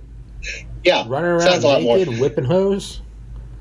Yeah, pretty much. Hey, man. And that was considered, and they would do things like one of the rituals they had was they would put everybody's name in a bowl, and the males in one, females in one. They would draw pairs, and it's like, all right, you two, to go over there. Yeah, that's awesome, dude. Lupercalia sounds awesome. Well, that's the Romans for you. Yeah, they could do a celebration. They knew how to burn down an empire. Yeah, right. Shit, here we are bitching about politics and censorship. Really, we should be in the baths just fucking each other. Well, not you and me. Not you and me. Well, the Romans would have. If we were Romans. Yeah, well, yeah. You and me. I would have been a little bit too old for your taste. Not you, Roger. I mean the Romans. Oh, I don't know. It's like you realize the age difference between you and me is about the same as between me and my dad. So you're trying to tell me you're my dad? No, I think you just told me that. And as your son, I would like my share of your Bitcoin. That's some 4D chess. Man, can you imagine Lupercalia right now? Can you imagine with the cancel culture today, a bunch of guys run through the streets naked, whipping women? Guys and girls. It was a group. This wasn't a gender issue. This was just all out. It was all out. Dicks and titties. It was a societal thing. It was That's like amazing. any young person, all young people. That was awesome. Fucking carpe diem, man. Yeah, and it was like, for the whole thing with the whip, was like, the girls actually, that they were told that they wanted it, because that's what gets rid of the bad spirits that make you infertile. It was a fertility ritual. Now I don't know about the perverts that decided that was I don't know about the purifying ritual, but the kids took it up. Yeah, I don't know about the peer-reviewed research that they did, if it was physiologically backed. No, whip that bitch and she'll put out. Yeah, but no, they were all into it. It was that would be a badass episode, Roger, for you to teach us about Lupercalia. Yeah, I would have to go back. There's one account by one of the scholars whose writing survives describing it. I would have to go back and look that up to make sure I get the details right. But yeah, that would be fun. But seriously, no, you do take the professor role very good when you come on and teach. That sounds like an interesting episode. That and a Timothy Leary episode. We got 2 right there. Yeah, well, yeah, because I personally met Timothy Leary. I know. That's the point. Yeah. We can create Coin, the new cryptocurrency. Cryptocurrency. Well, it couldn't be an even more joke than Dogecoin, and that's look at that. The richest man in the world tweeted about it last week. So it's listed, on exchanges. You know what? I don't think anything's off the table. Roger, let's wrap. Man, I've really put this fucking microphone stand through the works today. But I know you. Somebody do calisthenics off of it. But you know what? I've never really used it aside from just this thing right here. So it was actually kind of fun to see what this bitch can do. It's got some movement to it. Got some range. Yeah, about half the time you kind of had your face up, sort of hidden by it. Yeah, no. I had this arranged so that with mine on the lamp stand, so that I had it about right, so it was about perfect. Yeah. And then while I was testing it, I did the test with Zoom, and it was like 1, 2, 3, and then I realized I didn't have the USB cable plugged in. And I realized it was these things, and it was like didn't sound all that bad. Yeah. So what do you think about because these are the headphones that I bought to do your podcast, so it wouldn't look like I had a bowling ball over each ear. I don't think they're bad at all, man. So yeah, and it does eliminate the problem of having and away from the mic.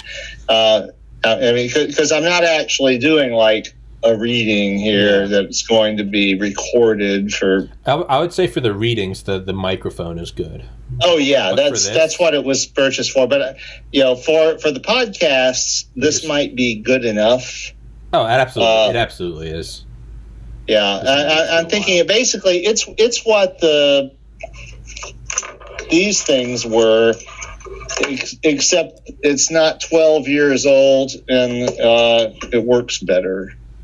So, but it's your show, so it's like whatever you want. It's whatever you want, man. Microphone's good for the readings, but other than that, I don't think there's the need just because it's a bitch. It's just you got to kind of lean in. With this one, I'm just having fun, just kind of moving it around, seeing how lazy I can get. You got the boss stand for it and everything. It's like, yeah, I've got it connected to a. I got a fucking lamp stand, so so I can make it work. It's sort of hacked, but I didn't even realize these things had a microphone. Apparently all headphones have microphones now. Hey man, I'm as retarded as you. I don't know. I've got this microphone that I'm trying to work with. I got it attached to a bedside table, and I have it. The bedside table's filled with water bottles to count as a counterweight. It's working. But Roger, let's wrap this bitch up. All right. This has been what? Oh, hey, we ended up breaking 3 hours. 3 hours and 2 minutes. I haven't done that in months. So, we didn't even do a reading. We didn't even do a reading. What should be the name of this podcast? I think it should be censorship, sadism. We're all over the map. We need another S. Stocks. Censorship, sadism, and stocks. Bitcoin. Right? Yeah, because stocks, that kind of falls into it, right? 3 S's, right? That's some good alliteration. I know. We basically free ranged for 3 hours. We're all over the map. Oh, I know. That's why I just try to grab like a title that it's like kind of covers most of it. Censorship, stocks. I would say censorship and then No. That's how, I always do it in order. I just do commas. Like I just like so it'd just be censorship. We didn't really talk about like sadism a whole lot. We didn't talk about incest a whole lot. We did talk about stocks. Maybe psychedelics. I don't know. We didn't talk about anything a whole lot. We were kind of all over the map. Kind of. I'd just say censorship, really. I'd say censorship and more. Censorship and killbots. Censorship. Did you see that? Fucking psycho. Censorship and Wally. Should we just make up a name that nuclear is obsolete? Censorship.